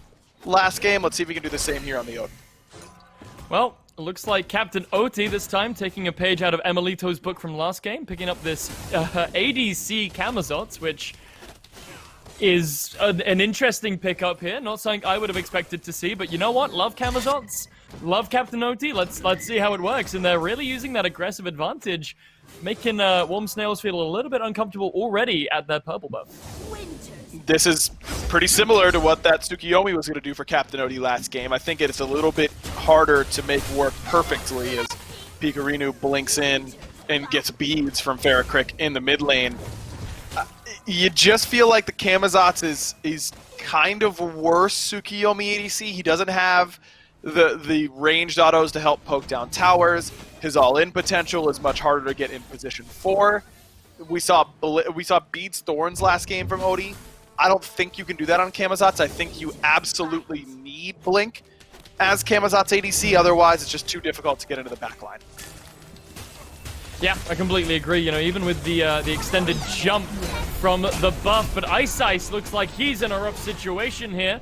Itori is going to throw out that black hole and do a little bit of damage to Farrakrik, but luckily for Ice, he's got that neat little teleport, so he's going to be just fine. But in the left-hand side, Hazer really feeling the pressure from these early game assassin auto attacks as Captain Oti really chunking through the dwarf's health bar here.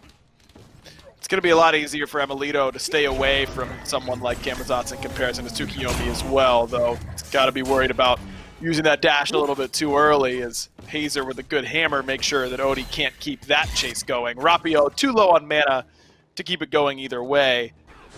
I think Pikarinoobs have really tried to do something very similar with their draft. I mean, Davey going back to this Ymir is surprising to me with how much he struggled, not just in the laning phase, but in the team fighting phase. But he's to level 3 without any deaths this time, so at least we got that going for us. I think a big difference here is Snails don't have that Serket kind of a pick, you know, like Set is pretty good early, but he's not going to 100 to 0 you in an instant like Serket might in the early game, you know, when that taunt in and the Cobra's Kiss and everything just popping your health bar. Right, so I think that gives Davey a little bit more confidence. He can level up a little bit more freely. You see he's going into the Breastplate of Valor early on here. Not sure if he did that last game, but I really like it. It really helps buff him up against the two physical attackers that he's going up against. But Ice, he's really not a fan of this Ymir jungle, clearly. Davey putting up the wall, trying to find himself a little bit of time, but it's not quite level 2, but I think we cursed him. Aggro. Yeah. I think we did it bad. That's okay, on us. Listen. I'm not taking responsibility for that one, Blazy. I can't. You're gonna get ganked as Ymir solo again and again and again. It's gonna keep happening. I don't think that I should feel that responsible for that one. Normally, I'm on board, but when you get ganked twice back to back in game 1 and then lock in the same pick. The jungler is going to be like, oh, I guess he doesn't want to live. I mean, it's up to him. If he doesn't want to get out of laning phase with 0 deaths, then he wouldn't have picked Ymir solo against me again. So I guess I have to, because it's what he wants. And you know what? I agree with Ice in that. All right, thing. but I really do. if that's what helps you sleep, Ryan, I'll Yes, let it you does. have that one. That's perfectly fine. But meanwhile, everyone seems to have just gone back to their happy, quiet lives of farming and making sure that everyone is getting up in those levels. Everyone just about hitting level 5 now. So, you think we're going to see any early engagements here with the Ratatoska ultimate and the Odin cage especially coming up? Wait, is that crit Acorn? I think it is. I think Pikarinoobs has got the crit Acorn. You just don't see it that often. It's almost always the 3 Acorn. Yeah, that's the crit Acorn. That is, I really didn't think we'd ever see it in competitive, to be honest with you, because just getting the extra distance on the 3 is so unbelievably valuable. It changes the character fundamentally. Yeah. Not that this Acorn doesn't change the character fundamentally. Now you're going to be headbutting left and right. You're getting in there first and foremost, and maybe he feels like that burst damage is what he needs early on to compete with the Hell sustain. You hope that you don't have to worry about getting your stun cleansed. Instead, I'm just going to bonk him down with the headbutt. But if you dash in and you don't crit this set, you're dead. And if you do dash out, you have to ult or else you're also dead because it's set. Yeah, he's gonna use his ult defensively here, understandably. I just think overall it's the worst choice. You know, you get so much extra damage on your other abilities when you hit the target with your 3, and looks like Snails are really trying to chase down this Ratatoska, and quite going to work out for them. Actually, Ice going super deep for this, but no punishment lined up on the Pikarinoobs side. Even the ultimate popped out here by the set, so that's a win for Pikarinoobs, I suppose. Yeah, you get the blink from Pikarino, but that was both Chernobog and set ultimate, so you're feeling pretty good about that.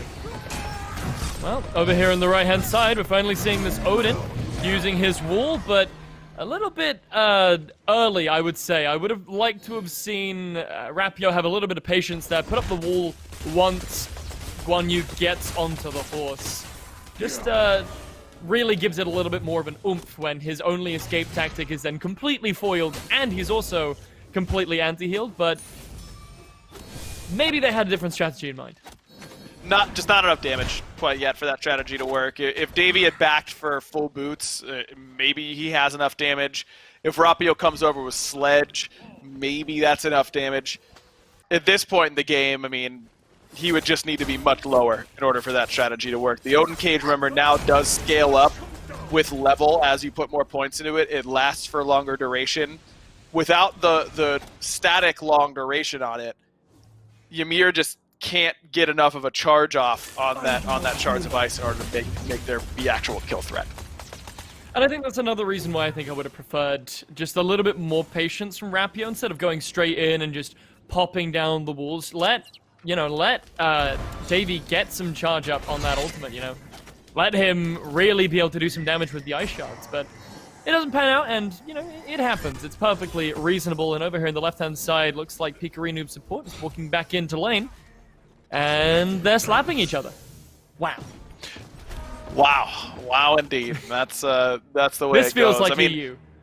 Yeah, this does feel like EU. And both these compositions kind of want to just wait and group up. Ice is really the only one who can separate and find kills by himself on this composition with some help from Emelito's Global Ultimate, of course. We could see Warm Snails look to get a little bit aggressive. But Warm Snails are saying to themselves, yo, we've got so much healing between Hell and Guan.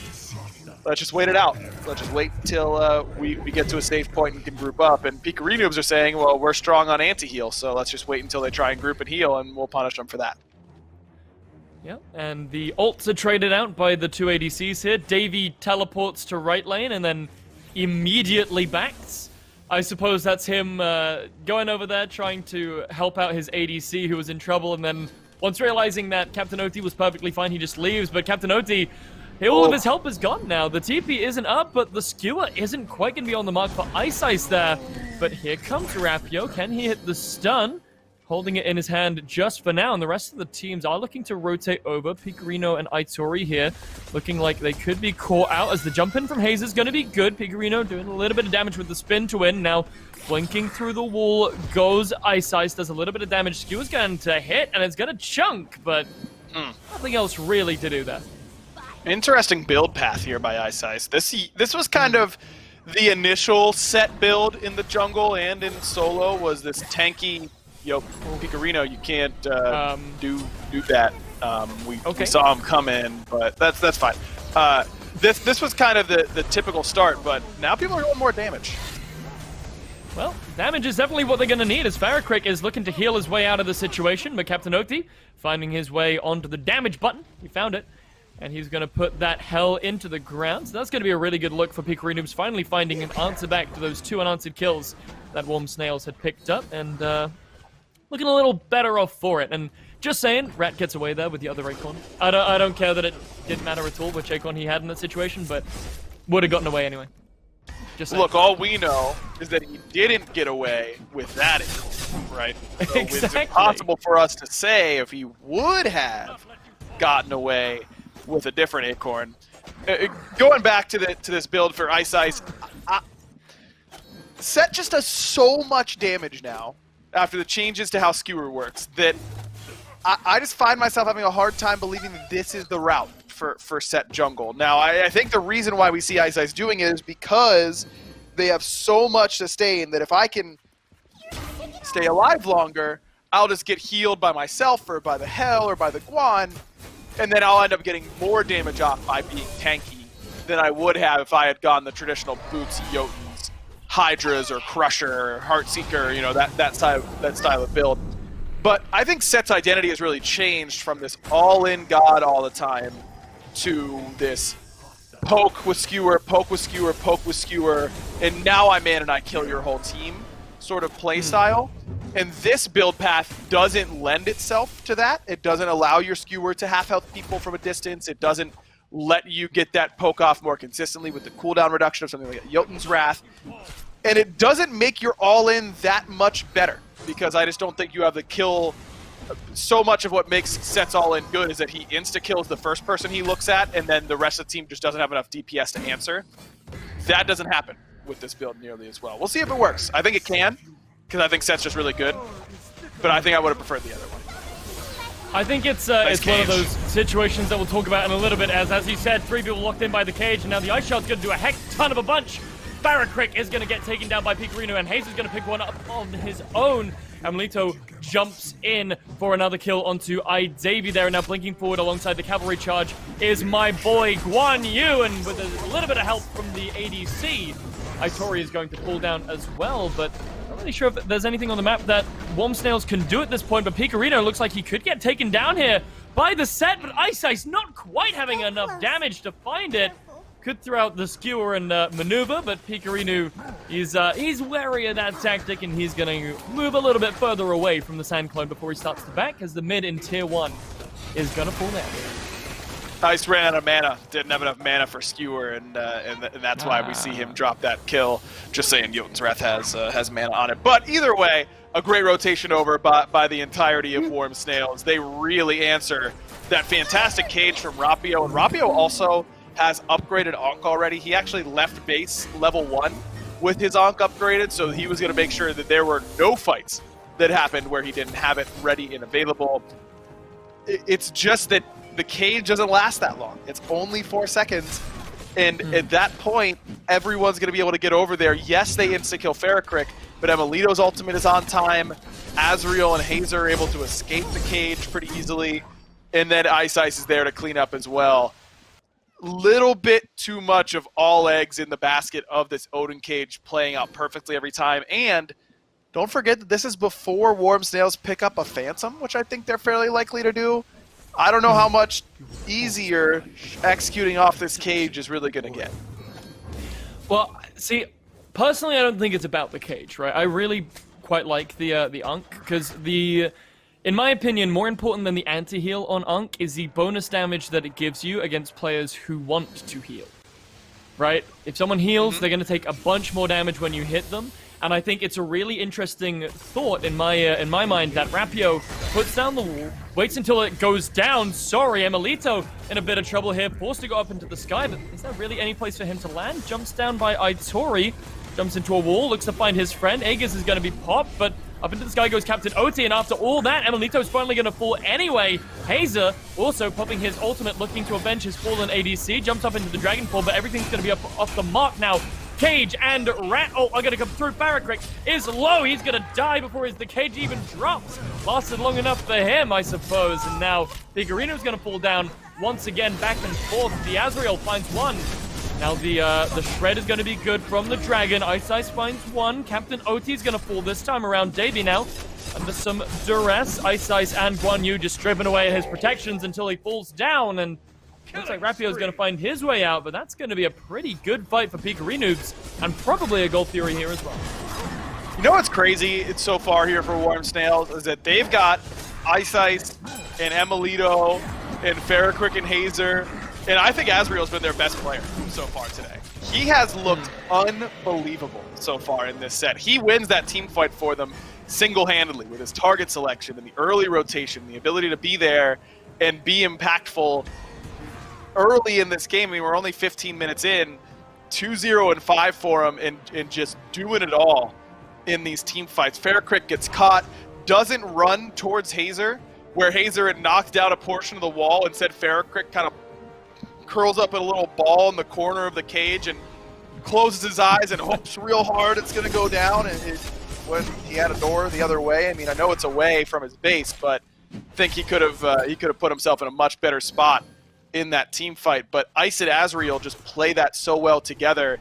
Good patience from Ice on when he's going to go in. And now it's Ice who's actually picked up the Phantom, which is an interesting idea I just don't know how often Ice is going to be next to Ferricrick and Emilito, the guys who really need that Phantom. Yeah. Otherwise, I think it can be smart because you just upgrade that Phantom. It's much like going upgraded Shell on the set, where you're going to be able to get that damage mitigation. It just helps you on your dives when you don't have to worry about the Ymir wall or the Odin cage anyways. I'm just of the belief that you need someone who's going to be next to this hell in these team fights, and I don't think that's going to be Ice. I mean, it could be, right? He could maneuver his way there. He could blink in with the Sand Clone to try and save his mid laner, but I completely agree. It's just a really awkward situation, but I suppose it might work out for him now. He's not going to be in enough trouble, though, to warrant the use of the Phantom this time around. Just going to poke his way out of the cage, so a little bit of an odd choice. Meanwhile, Captain Oti might be in a bit of trouble. He's going to jump onto those minions to try and get the lifesteal, but it's not going to matter when Emilito is just chunking him down up into the sky. They both go, which is a bit of an interesting move from Emilito there in my mind, because I think Emilito could have probably picked up that kill there, but Pikarino now up on the backside. Azriel jumps on the horse. Emilito finally finishes up that kill. And, well, Azriel is just making a huge ton of space for his team, and I believe, well, the mid-tier one was already down. But if it was still there, aggro, it would be down. It would have been in a lot of trouble, that's for sure. This grouping, they would have given it a real turn talking to. They sure would have. Warm Snails able to get a little bit of mid-pressure, get some kills there on Arapio, and now head towards that Pyromancer. And as long as Warm Snails stays grouped, I think their composition is still very hard to beat, even through an upgraded on and an Odin cage, because Hazer, even if Ice isn't right next to the hell, Hazer, as long as he's pre-transformed, can take 1 second, breathe on the walls, and they'll go down, because that is their health is based on auto attacks, and of course, Dragon form for Fafnir auto attacks very, very quickly. So maybe that's why they throw the Phantom on Ice instead of on Hazer. But if Hazer isn't pre-transformed, it's going to take too long to get up into that transformation form. So that's something I'm going to be looking for as Warm Snails start to group, which they should with their composition, especially the fact they're up 6K at 18 minutes with a massive lead. Start to group up, use this healing, use your poke damage, and let's see if they can time those Fafnir transformations well enough.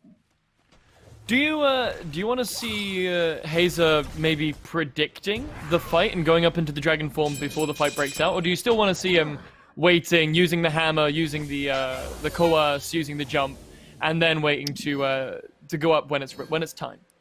Yeah, it's tough to, because if you just Draconic Corruption and use it, and then Rapio is about to blink in and goes, oh, all right, never mind. Yeah, that's fine. I'll just wait this one out. Then you're down a very powerful ultimate and your counterplay to the cage if Ice isn't there. But if, like I said, if you wait until the blink ult goes off, you're too late. The transformation takes too much time. I think it's kind of a very difficult situation for Hazer to time that.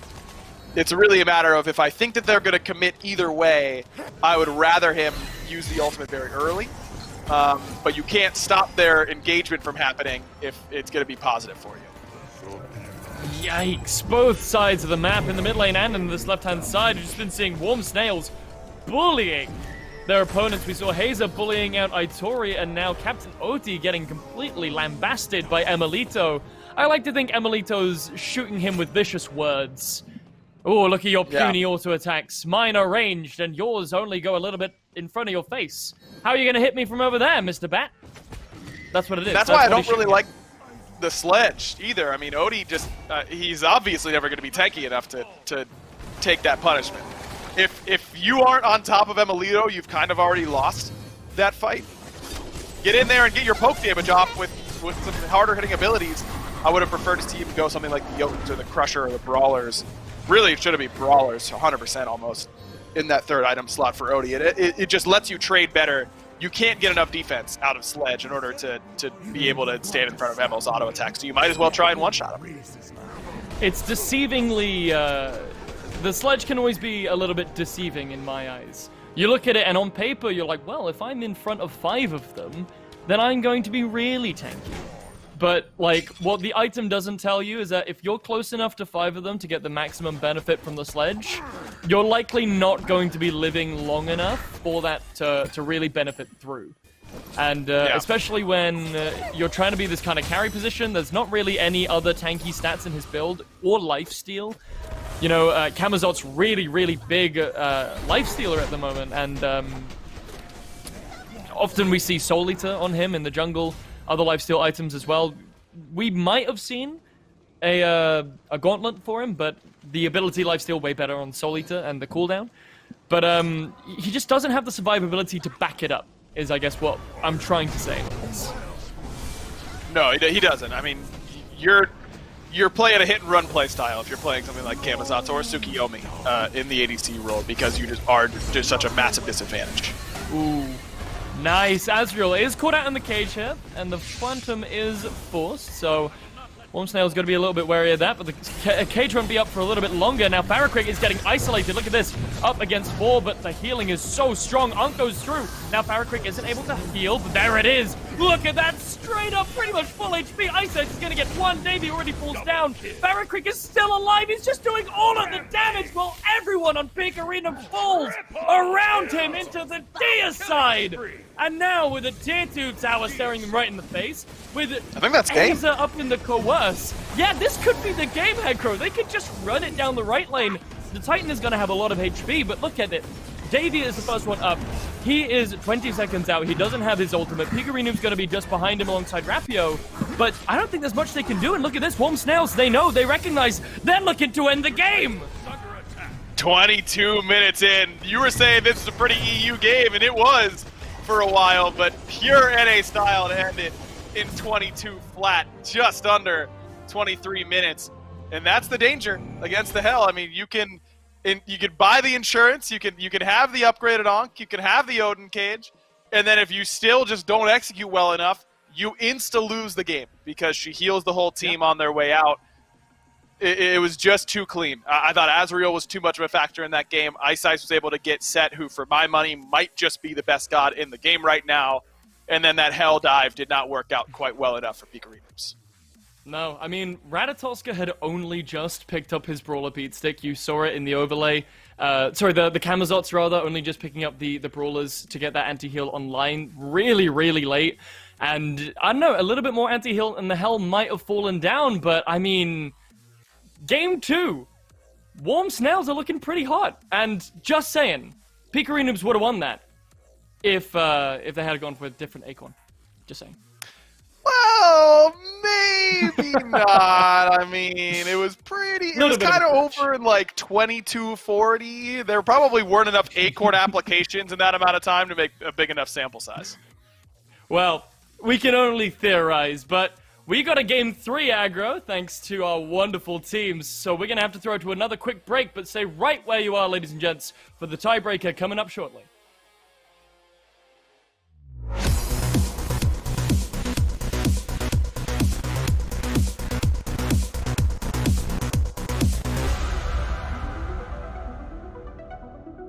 We are still in the middle of this epic set between Pikarinoobs, and Warm Snails. And right now, Warm Snails are looking pretty hot, to say what my boy Blazy would like to say here. I'm representing you here on the desk, bud. They really got into the groove. And I think arguably this could have happened in Game 1 as well, but they just couldn't find out a way to close the game. But that was not an issue this time. I still have Kiki here with me. And Kiki, for me, this one was all about the way that Ice played. He was all over the map from minute 1 and was dominant. Is that what you saw too, or was there a bit more to the picture? I was definitely having some doubts with his early build. He had tank boots and frostbound, so he had a slow start, but once he got some damage online, he was able to just get in there. They didn't quite have enough damage with that rat crit acorn. It wasn't pulling through. I feel like they were really failing to like bring a comp together. They were just trying to deal with the Hell. But when you're busy trying to deal with things, that's going to let Ice just run rampant. And you see him here diving with no fear into near their Phoenix at 9 minutes in the game. And he was correct to do so. I mean, we were watching this game, like Ice is playing with no respect. And he was right, man. He was just diving them with reckless abandon, doing whatever he liked. And I even thought that that even though Immel kind of struggled a little bit at the beginning, I think he died to Odie there maybe once or twice, but he kind of bounced back into this game with that Turnabok as well. Ice played really well, but this is a good team win from Warm Snails, and they've now twice in a row gotten way ahead of Pikarinoobs. Once they've closed it out, they just got to find a way to do it one more time. Yeah, they've definitely shown that they can control the early game. So if Pikarinoobs wants to have a good chance, they're going to have to change something up. Try to get some early game pressure. The Ymir solo not quite giving the type of pressure that they maybe wanted. And maybe the Rapio, he could look for an assassin again. He did really well on the Nezha. They did have to ban it out. Yeah, and I think bringing up Rapio here is a great point there, Kiki, because I thought this Odin 10th pick was going to be great. So few people on the other side could get out of it. Obviously, could deal with all the healing as well, but it really never materialized. It seemed like he was kind of struggling a bit on the Odin pick. What did you see? Yeah, I feel like they were really just lacking some burst damage. You know, if he gets people in a cage, cool, sick, they're stuck. But for what? Like, there's a Kamazot swooping in the air. There's a Ymir charging his ult. Like, it's just not enough. The Merlin is not quite the burst damage that you want. You know, even like a Vulcan ult could have worked. So definitely going to have to look for something out of their comfort zones, I think, if they want to win. Maybe something to actually capitalize on being stuck inside that Ymir cage as well. And then you brought up, before we saw the Hell pick, maybe there would be some concern about how heavy they were on sustain, the Guan Yu, the Set, and the Hell. But that didn't really come to pass either. Was it just because they got ahead so early, there wasn't really room for an answer, I suppose, to that? Right. The great thing about, Set and Guan, they're able to just create so much space. And the Hell is different than the Raw in the fact that she does offer a cleanse from afar. And then she does have the movement speed, which just lets everyone kite around. And that was kind of the problem with Pikarinoobs. They wanted lockdown, but they didn't have the burst to really punish them for it. Hal brought a lot of else to the table other than the healing. Good point there. Let's move into the picks and bans now for this critical game number 3. But I think what this is mentally, if you're Warm Snails, you feel like you've won 2 games, right? Because you were so far ahead in game 1, it just got away from you. If you're Pikarinoobs, you can't even look back and see a time when you were ahead. So I think you're right. They're going to have to try something way different from what we've seen from them so far throughout this set. Yeah, Pikarinoobs are not in the worst spot right now. I feel like if they have something that they haven't quite shown us yet, that they could pull it out and really throw them for a loop. But if they decide to maybe top pick that Ymir again, I feel like Warm Snails has a rate on them at this point. Yeah, I don't know that Ymir has been the great look. I was so surprised Davey wanted the run back, but it didn't quite pan out there either. Don't want to beat up on my man Davey, but those picks haven't quite worked out. So Set now getting Ymir banned here. I just think tends that makes to not work sometimes, you know, like you have faith in the god, but he's just so easy to pick, especially when you have a jungler with Frostbound. Anytime you're out of position, oh boy. Right. I mean, Davey lasted for a long time in that first gank. It's just he couldn't get away, right, with the Frostbound hammer on him. So just one of those drawbacks to the pick. So the Set and the Hell getting banned from last game, so they don't want to deal with either one of those. Fair, Crick going to have to find something different, as is Ice. Meanwhile, Warm Snails continue to ban the Tsukuyomi. And I like this. They're banning the Naja, too. I think they recognize the same way that you did, that Rapio didn't look nearly as good on the Odin as he did back in that game 1. So they're trying to limit his god pool here. And this is going to be different for Pikarinoobs. They go for the Giannis right away, and I think this has been banned all set so far, and this is the first time it's made it through. Yeah, this is definitely going to give them exactly what they wanted. They were missing the ability to dive onto the right characters, which that's why the Hell was able to just live. They didn't have enough pressure to break through their front line. The Janus is going to give them any dive potential, and if you get any sort of late game Janus ults, you can get lucky and just get a kill on a carry like that. Interesting Apollo pickup. I think they just were looking for the peel. You know, there's a bunch of hunters up, Rama, Cupid, but it seems like ML is not the type of player who's going to play some sort of standard pick. He wants to throw you for, you know, something that is going to just be hard to, you're going to have to pull something out. And it looks like they're going to be pulling out the Hercules this game. Looks like they're wanting some pressure. If this does end up going to Rapio, then I really like that look for him, right? An aggressive pick, though it doesn't necessarily have to. I think it could be good for him in that support role. They're also going to go with the Kuzenbo. I want to take a second, though, to give some credit to Azrael. I mean, this is not a player that I'm particularly familiar with outside from his run with this team, but he's been playing really, really well for them. They got him this Guan Yu again, which I think is a great look for him. He was able to bully over there in the solo lane, so go ahead and get him a pick that's got him comfortable, because it looks like when he's playing well, he's really playing well. Yeah, and they were even trying to gank him, I feel like a couple of times, but he does a really good job at not overextending and making sure that he can live. That's really all you need to do in solo lane. If you live, you get your blue buffs, you've done your job. And I like the Ganesh pickup here. The silence is going to help out a lot with the Hercules, the Kuzenbo. And that ultimate can really chunk some damage late game. It just really stops their combos, right? Kuzenbo would love to maybe blink push and then get behind you and silence to slow that down. Herc would love to pull push and Ganesh get right in the middle of that. Plus Dharmic Pillar is such a difficult ultimate to deal with. One of the best support ultimates out there, and good luck trying to get away from it. So now we move into these second rounds of bans. Pikarinoobs going to ban away the Chernobog from Imolito, who I think played it pretty well last game. Meanwhile, Warm Snails are banning away 2 assassins, the Arachne and the Serket. They already banned Naja, Kali, and the Tsukiyomi. They are really trying to limit the assassin pool right now. Yeah, it sounds like they don't want to get assassinated, and it's interesting that they decide to ban the Chernobog. I guess they're expecting maybe they could still pick Hebo jungle here and then flex 2 hunters. So right. I definitely think that Pikarinoobs is making sure that they don't lose out in the early game. With that Hercules right now locked in, they have a decent chance, but they did let the Morrigan through, so we'll be able to get to see some of those. Hopefully no bugs. Hopefully she can just keep right on thriving here for him. And this Morrigan has some great transformations, right? I mean, into the Guan Yu potentially, or maybe even the Ganesh, something like that. It gives them some great flexibility in terms of what they want to try and accomplish out of that pick. It looked like Pikarinoobs were worried there might be another healer because they banned away this Aphrodite as well. Maybe not quite what Warm Snails were looking for, but look at these hovers.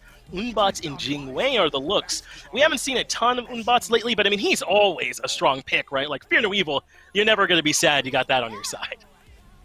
Yeah, the only time that you are feeling that Unbots isn't great is when you don't have too many beads burners, but looking at the Hercules, the Kuzenbo, they have a lot of pressure right now. If they can play coordinated and not too aggressive, I really like the Ganesh is going to be free kills, and the Apollo does not really have a great peel option for that. Well, let's hope he is this final option. So clearly, Pikarinoobs were onto something about a double hunter composition coming through here, right? And they do at least force them off of this Hou-Yi. But they have 2 hunters and the Morrigan. So, I mean, are they going to be jungling with one of these? Are they putting it in solo? Do you got an idea where they're going to go with this? I mean, I would love Morrigan solo. I'm a big fan of that. You have the Janus Global with that. You have Hunbots, which is literally my favorite transform for a solo laner. I don't think we'll be seeing that. Maybe Hui Jungle? Maybe so. Not sure how great it is, but they need someone to get into the jungle here with this comp, so Warm Snails are going to make some sense of it for us. And hopefully they've thrown Pikarinoobs for a loop here. It would be the idea, right? And they can catch them off guard a little bit with this, because they only need this one more game to seal it away and then move on throughout this upper bracket and stay up here in this top side. So you got a team you're siding with here, Kiki, that you think is going to be able to keep moving on? Pikarinoobs. I love that comp. Well, hopefully we'll see Pikarinoobs get that dub. Then game number 3, let's go ahead and start it off. Well, we've got a 1v1. This is it. This is now officially a best of 1 game. Surprise and Guerrilla Tactics are the name of that said game. Aggro, we've got ourselves an Apollo in the jungle. Yeah. What do you make of it? Well, I've been watching the adapting streams recently. He's been playing a lot of it and having way better success than I thought he would. He's been doing very well with it. It's starting to take over NA ranked a little bit. I'm not sure. It's clearly doing something over there in EU at the same time. I don't know, man. I still feel like it has to be a ranked sort of strategy. There's no way Apollo's best role is going to be jungle, but his gank setup is pretty decent. I mean, he's got a mez, he's got the dash, he's got good burst damage off the ultimate. It does a lot of damage these days, and the Apollo jungle players go with Transcendence in order to make sure that they can hover around as long as they need to find that kill. You set up your Audacity passive, you absolutely slam people. You can go blink on Apollo and make it work pretty well. All of that being said, I feel like you are making your life way, way harder than it needs to be by picking this character. But we'll see what Ice can do. I honestly was expecting the Morrigan to be in the jungle, and we would see the Apollo potentially in that mid lane, but a nice stun there onto Pikarino, and oh my goodness! There it is already! Kill number 1, Warm Snails pick up the mid laner for Pikarinoobs, their namesake, Pikarino himself, who has swapped back over to that role. We got a little bit of a role swoopy-doopy here. Aggro? Yeah, that's what I was about to talk about, was that Pikarinoobs, I mean, I haven't got a chance to watch a whole lot of their games this phase, and I was like, wow, did they really move everybody around? I mean, did they really move Rapio to support? And, all this Davey over to solo and all this kind of stuff, and apparently they did, but maybe it was just for the short term or just based on what they were going to pick that particular game. I think putting Rapio back in the jungle was a good call. Not that Pikarino was a liability there for them, but that's kind of Rapio's comfort zone. Davey was really struggling in solo lane, so getting him back on a more comfortable area is important. Think that this doesn't surprise me to see Pikarinoobs go back to this sort of structure.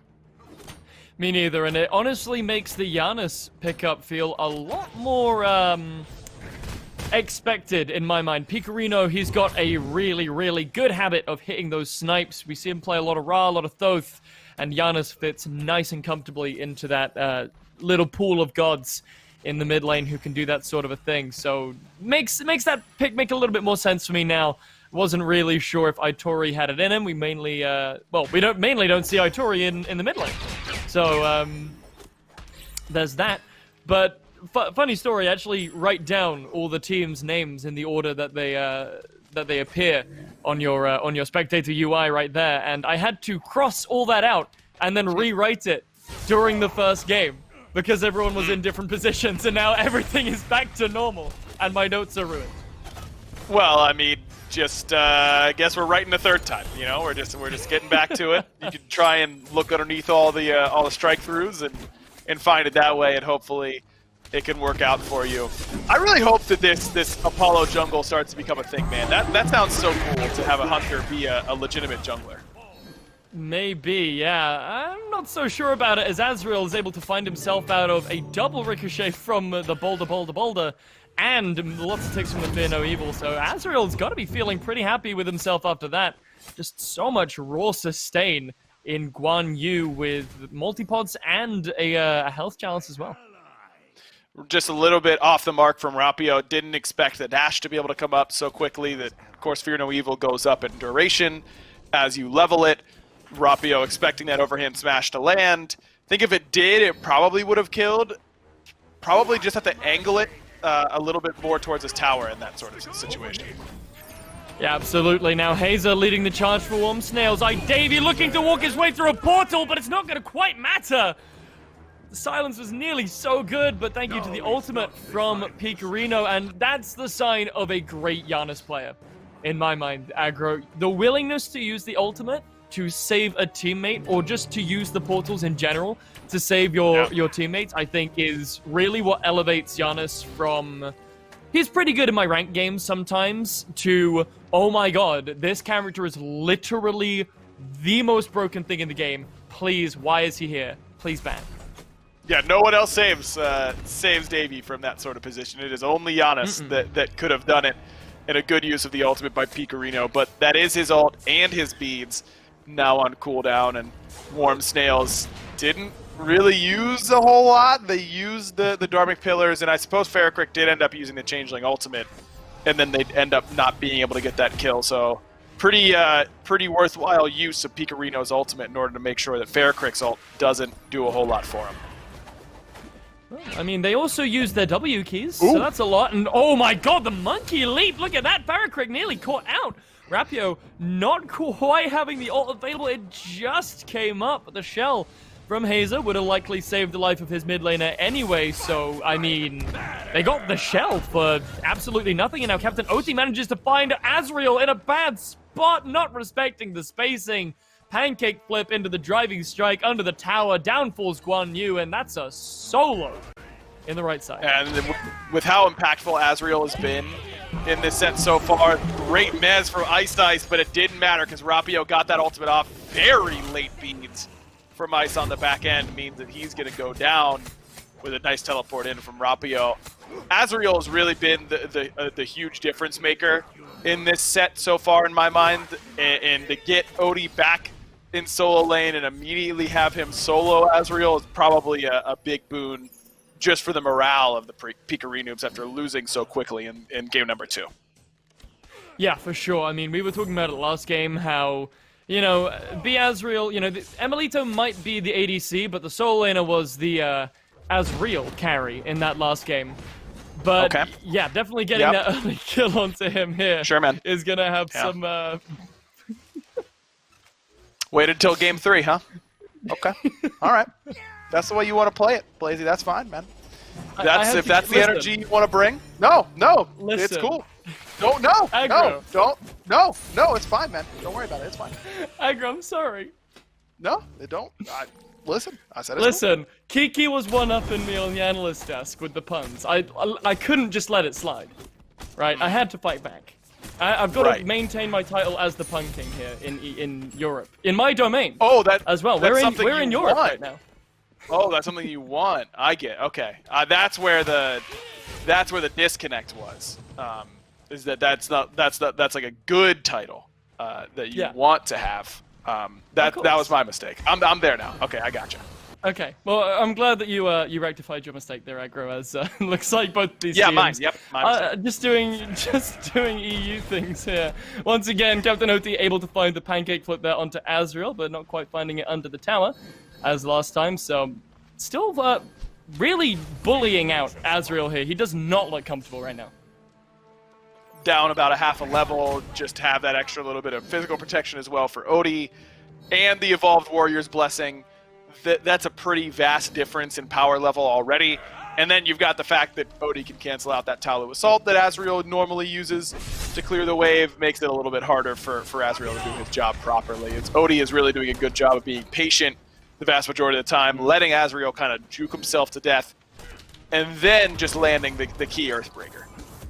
Yeah, I mean, Hercules isn't even normally a character we see in solo these days, you know? It's not really the meta, as Itori is in a bit of a spot, trying to run away. It looks like Hayes is coming in here as well. Look at the Dominic Pillars, the beautiful! Sets it up for the Sunbreaker! Emilito picks up the kill, and now charging in. Now Pikarino is able to hit Emil with the snipe, but not quite going to be on the mark. But look at that, Emilito jumps straight into the portal, landing in it, and looks like he has the beads, but now coming in from the backside, Davey looking like he's going to make Emilito a little uncomfortable, making him regret that jump in. Hazer walking through the tower. He's going to have a bit of a trouble surviving here, but looks like he should be able to just about limp out unless Davey can hit the world's sickest ricochet.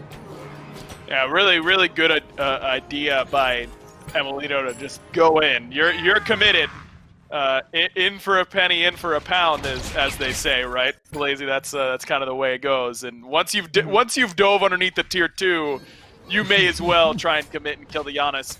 Got his beads at the very least, so not too bad, but definitely a great play between ML and Hazer to get that kill onto Itori, and got his beads and ult at the same time. So I'd expect Emilito to be able to come back and be pretty aggressive, despite the fact that he's now down a little bit of XP after having to give up a wave and let a couple minions go awry after that extra dive. So, you know, this kind of pulls me back to what we were talking about whilst we were watching set 1 aggro during the potential pentakill that happened, you know. I enjoyed the restraint showed by the Cold Alpaca's hunter to not go for the penta, instead go for the safe play, but Emilito definitely not going for that kind of playbook, deciding he definitely wants that kill, and Really committing there. No, never in Emo's life has he made the safe play. Not a single time. And that's why he's a 2-time world champion and is considered maybe the best ADC of all time because he's willing to do it. Well, looks like he's going to be in some trouble. And there you go. He's a world champion. He's going to fall down. Itori manages to pick up that kill. Now the double knock-up from Ice Ice from the sky is going to be good. Finding his way up through a portal is going to be the support. Kappa, get me out of here. Rapio is going to find Farrakrick, though, on his way out. But he's going to get pressured out by the soul laner. Up onto his horse goes Azrael. You can't jump away from me, Monkey Man. But the stun isn't quite going to land. Earthbreaker is going to be good. But Tallow Assault is going to claim credit for that kill. The Monkey is going to fall, and now up in this tier 2 tower, just about managing to wiggle his way between the shotgun from Pikarino. And now, Pikarinoobs look like they could be in position to set up for a Gold Fury here, but never mind, Idevi and Pikarino are backing to base. Just too low on mana for the whole Pikarinoobs squad. I think that it was possible for them to get it, but their objective DPS wasn't going to be great. Their secure wasn't going to be great. And you know Warm Snails has some people coming off a respawn and on the way. Probably the wise call to just take the win that you got and back it up. Farrakrick has not been able to use this Morrigan as well as I thought he would, especially after that first blood where really Pikarino gifted him one in the mid lane by stepping up and eating that stun at level 2 when he really didn't need to. That set Farrakrick up for what should be a very good Morrigan game. When you can get ahead on this pick, she's just a magical assassin. You really want to rotate, you want to use your presence in the side lanes, be aggressive whenever your ultimate is up, farm passively whenever it's down. And I just don't think that Farrakrick's been able to do as much as I expected on this pick quite yet. Doesn't mean he can't or won't as this game goes on. Just when you get that first blood, you usually get a little bit. For sure, and well, looking to pick up a little bit more than first blood. Farrakrick falls very low there, forced to use the Aegis to immune out the snipe, but 2 ultimates for an Aegis, that's a pretty decent trade so far. Warm Snails, though, Farrakrick having to back is going to cost him a little bit of time in the farming side of things. But going back to what you said, as a seasoned Morrigan jungle player, aggro, once you've got that Doom Orb online, and once you start building that third item, that penetration that we are now seeing Farrakrick build into, that's really when Morrigan starts to come online. I feel like once that item's completed, whether it will be a Divine Ruin or, in my opinion, likely to be a Spear of the Magus, I think we really will see Farrakrick making the impact that you would hope to see from a magical assassin kind of character like Morrigan.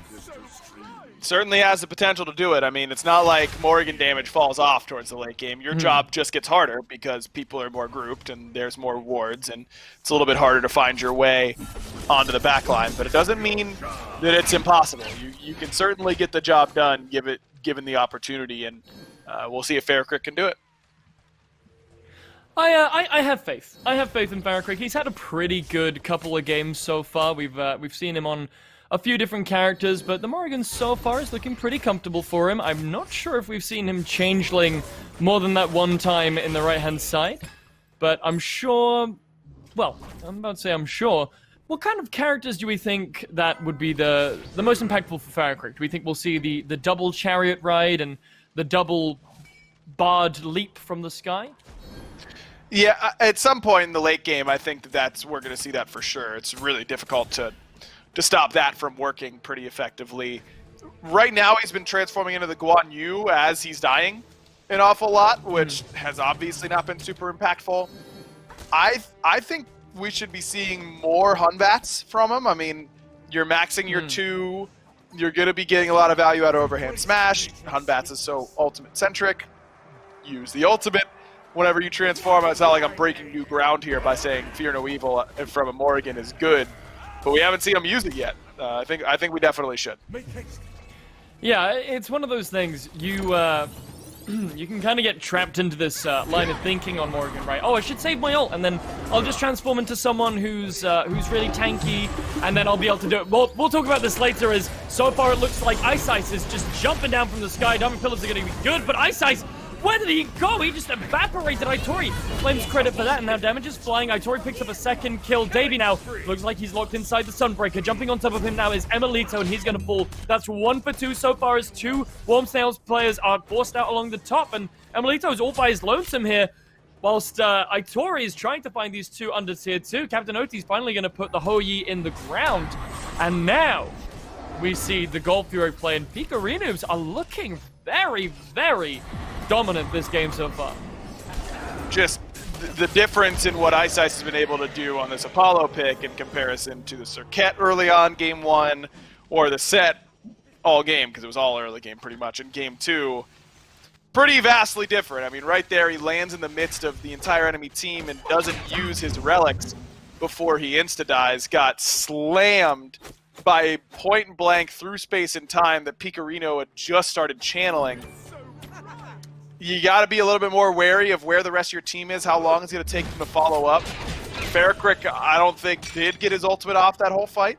That's not going to be a winning situation. Ice didn't get a relic off that fight, and all you get is Emilito getting a pity kill onto Davey, and Emil is now down 3 levels to Itori. This just begs the question to me here, Blazy. What were Pikarinoobs doing in the first 2 games? Why did they play the way they did in terms of where their players were? If they were all going to individually play better in their natural positions. Itori's playing way better than Odie did in ADC. Odie's playing way better than Davey did in solo. Like, why? I don't understand.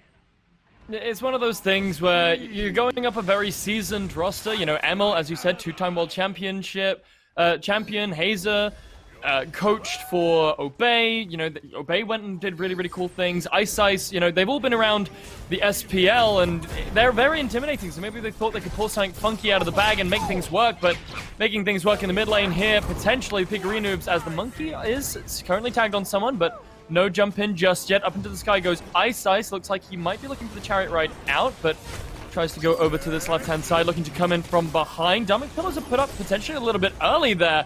Hazer not really being able to find anything, and Ice still flying around. Here's the through space in time. Finally, the action starts flying. Sunbreaker comes in. Now here's the Fear No Evil.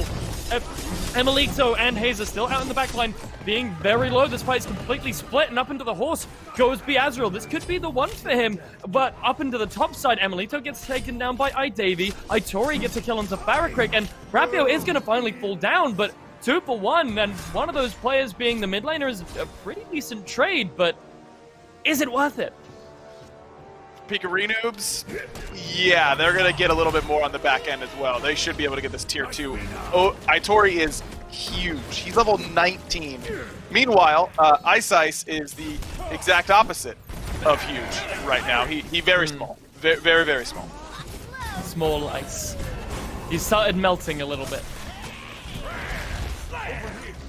Yes. Good. Yes, Grand Slam is going to come through, not quite being able to find the mark. Asriel forced into the ultimate to run away from the impending Skypocalypse being wrought upon by Itori, who is sat now at a very comfortable level 20 before anyone else on the map is even level 18. Closest to him, level 17 on the solo and mid laner on his own team. But look at the enemy side, aggro. 16, 14, 15, 12, and 16 levels on the characters for Warm Snails, as Pikarinoobs picks up yet another objective and look to back off, spend their money, and potentially come back in for this Fire Giant play. Pull it. Yeah, pull it. Warm Snails, you are losing this game. Like, this game is effectively 98% for Pikarinoobs. I think you have to just pull on that Fire Giant. You can't wait around. You can't wait and see what's going to happen. You've got to just pull. You call Ice to ult. You drop it all onto the Fire Giant, because are your chances of winning if you pull Fire Giant there high? No. Are they even high of getting the Fire Giant and having 3 members survive? Not really. But I think both of those odds are much better than your odds to win the game if you just keep going the way you're going. It's all about maximizing your chances to win. You can never guarantee a win in Smite. All you can do is maximize your chances. And I think playing slow does not do Warm Snails a whole lot of good from here. No, not at all. Hazer getting more than tickled by that through space and time. Chunks about a third of his HP bar. It's gonna leave him pretty upset at the world, as looks like Pikarinoobs now looking to start up the Fire Giant. Warm Snails dealing with a lot to try and get their way in here, and Hazer's gonna be the first one in, not by choice, by force, as Davy's gonna push him straight into the pit. Half health now is the Fire Giant. Davy here just taking it all by himself whilst the rest of the team fights. Rapio's going to claim the life of Hazer on the top end, and now Fire Giant falls. Warm Snails now being outmatched for heat by Pikarinoobs as they are surrounded in the Fire Giant's blessing, and they're going to take this tier 2 and look to push on to a Phoenix here. But on the left-hand side, Ice getting a tier 2 on the left for consolation, at least. Yeah, gets that. I mean, if you can trade Phoenixes here, if you're Warm Snails, I think you're really happy with that. You just won't be able to, though. I mean, Odie's level 19. Ice has 3 items completed. Odie has 5. Good luck, bro. There is just no chance. And now Odie's probably not going to let him back either. So that's not a great situation, because now, here come the rest of Pikarinoobs. Well, it's fine. Ice still has his ultimate. Wasn't one of the most notorious Apollo strats ever right here. Do the split push, and then as soon as someone comes knocking at your door, jump up onto that magical pony and fly away. But looks like Ice isn't quite going to have the impact. You could see him turning around there, looking to potentially go back onto that Gold Fury. But I kind of like what Warm Snails are doing here. They're trying to find farm across the map. They're looking to just kind of play it out, right? Because the longer this game goes, the less XP and gold differences are going to matter. Because, well, the gold is going to matter a lot longer, but once everyone gets to level 20 on Warm Snails and Pikarinoobs, things are going to even out a lot. And I think Snails still definitely have a chance to come back into this, but Barracrick needs to get out of this ult trap. You know, that trap where as a Morrigan, you ult when you're really low to try and survive, and then it's on cooldown, and then by the time it's up again, you're in another fight and you have to use it to get out to survive. I think that's the kind of cycle Barracrick is stuck in right now, and he needs to get out of it if they're going to go on the offensive. They just need to find some way to not stay so grouped that you get punished by a Fear No Evil, but group enough that they're able to utilize the Squad New healing and the prot shred that he brings. When you're down by this much, it's impossible to do anything easily. So we'll see what Warm Snails are able to put up here. Well, hopefully Barracrick can find himself a Fear No Evil. So far, Dharmic Pillars have been put down, and now Azrael jumps up atop that mighty steed and is able to claim a lot of spacing, but 4 people caught in the Fear No Evil. That is exactly the opposite of what Warm Snails want right now, and one by one, surely they will fall. Emelito takes the first fill. Barracrick closely behind into the grave. Hazer looks like he's going to be the next one, and Aggro, that's it. That's going to be the final nail. 2 members left alive for the Warm Snails. 1 game was what they had, and I don't think it's going to work out. Ice coming in from the sky, trying to find one last play. And now it's just Azrael. No ultimate available for him, but the health bars on Pikarino are pretty low, but it's not going to matter. Down falls Azrael, and game 3 falls the way of Pikarinoobs 2. Warm Snails, we'll see you in the losers bracket. Well, Pikarinoobs return the favor in winning a game very, very quickly, stomp out their opponent. And look, the Apollo jungle might be working in ranked, fellas, but maybe we leave it in the ranked scene for now. The competitive debut of the Apollo jungle, not exactly inspiring. Ice really, really struggled to be a factor in this game. And I find myself asking the same thing I did a few minutes ago to you, Blazy. Why didn't Pikarinoobs just play their positions at the very beginning? That would have been a lot easier, it feels like, with how well they played here in Game 3. Yeah, honestly, I couldn't tell you, Aggro. This team does have a tendency, we've seen it a lot throughout the regular season, of just going, oh hey, let's play different roles today. That always goes well, and it never goes well. It always has the same outcome, so I really couldn't answer that question. But maybe our wonderful people at the analyst desk can. Finch, can you think of any reason why these players didn't play their regular roles?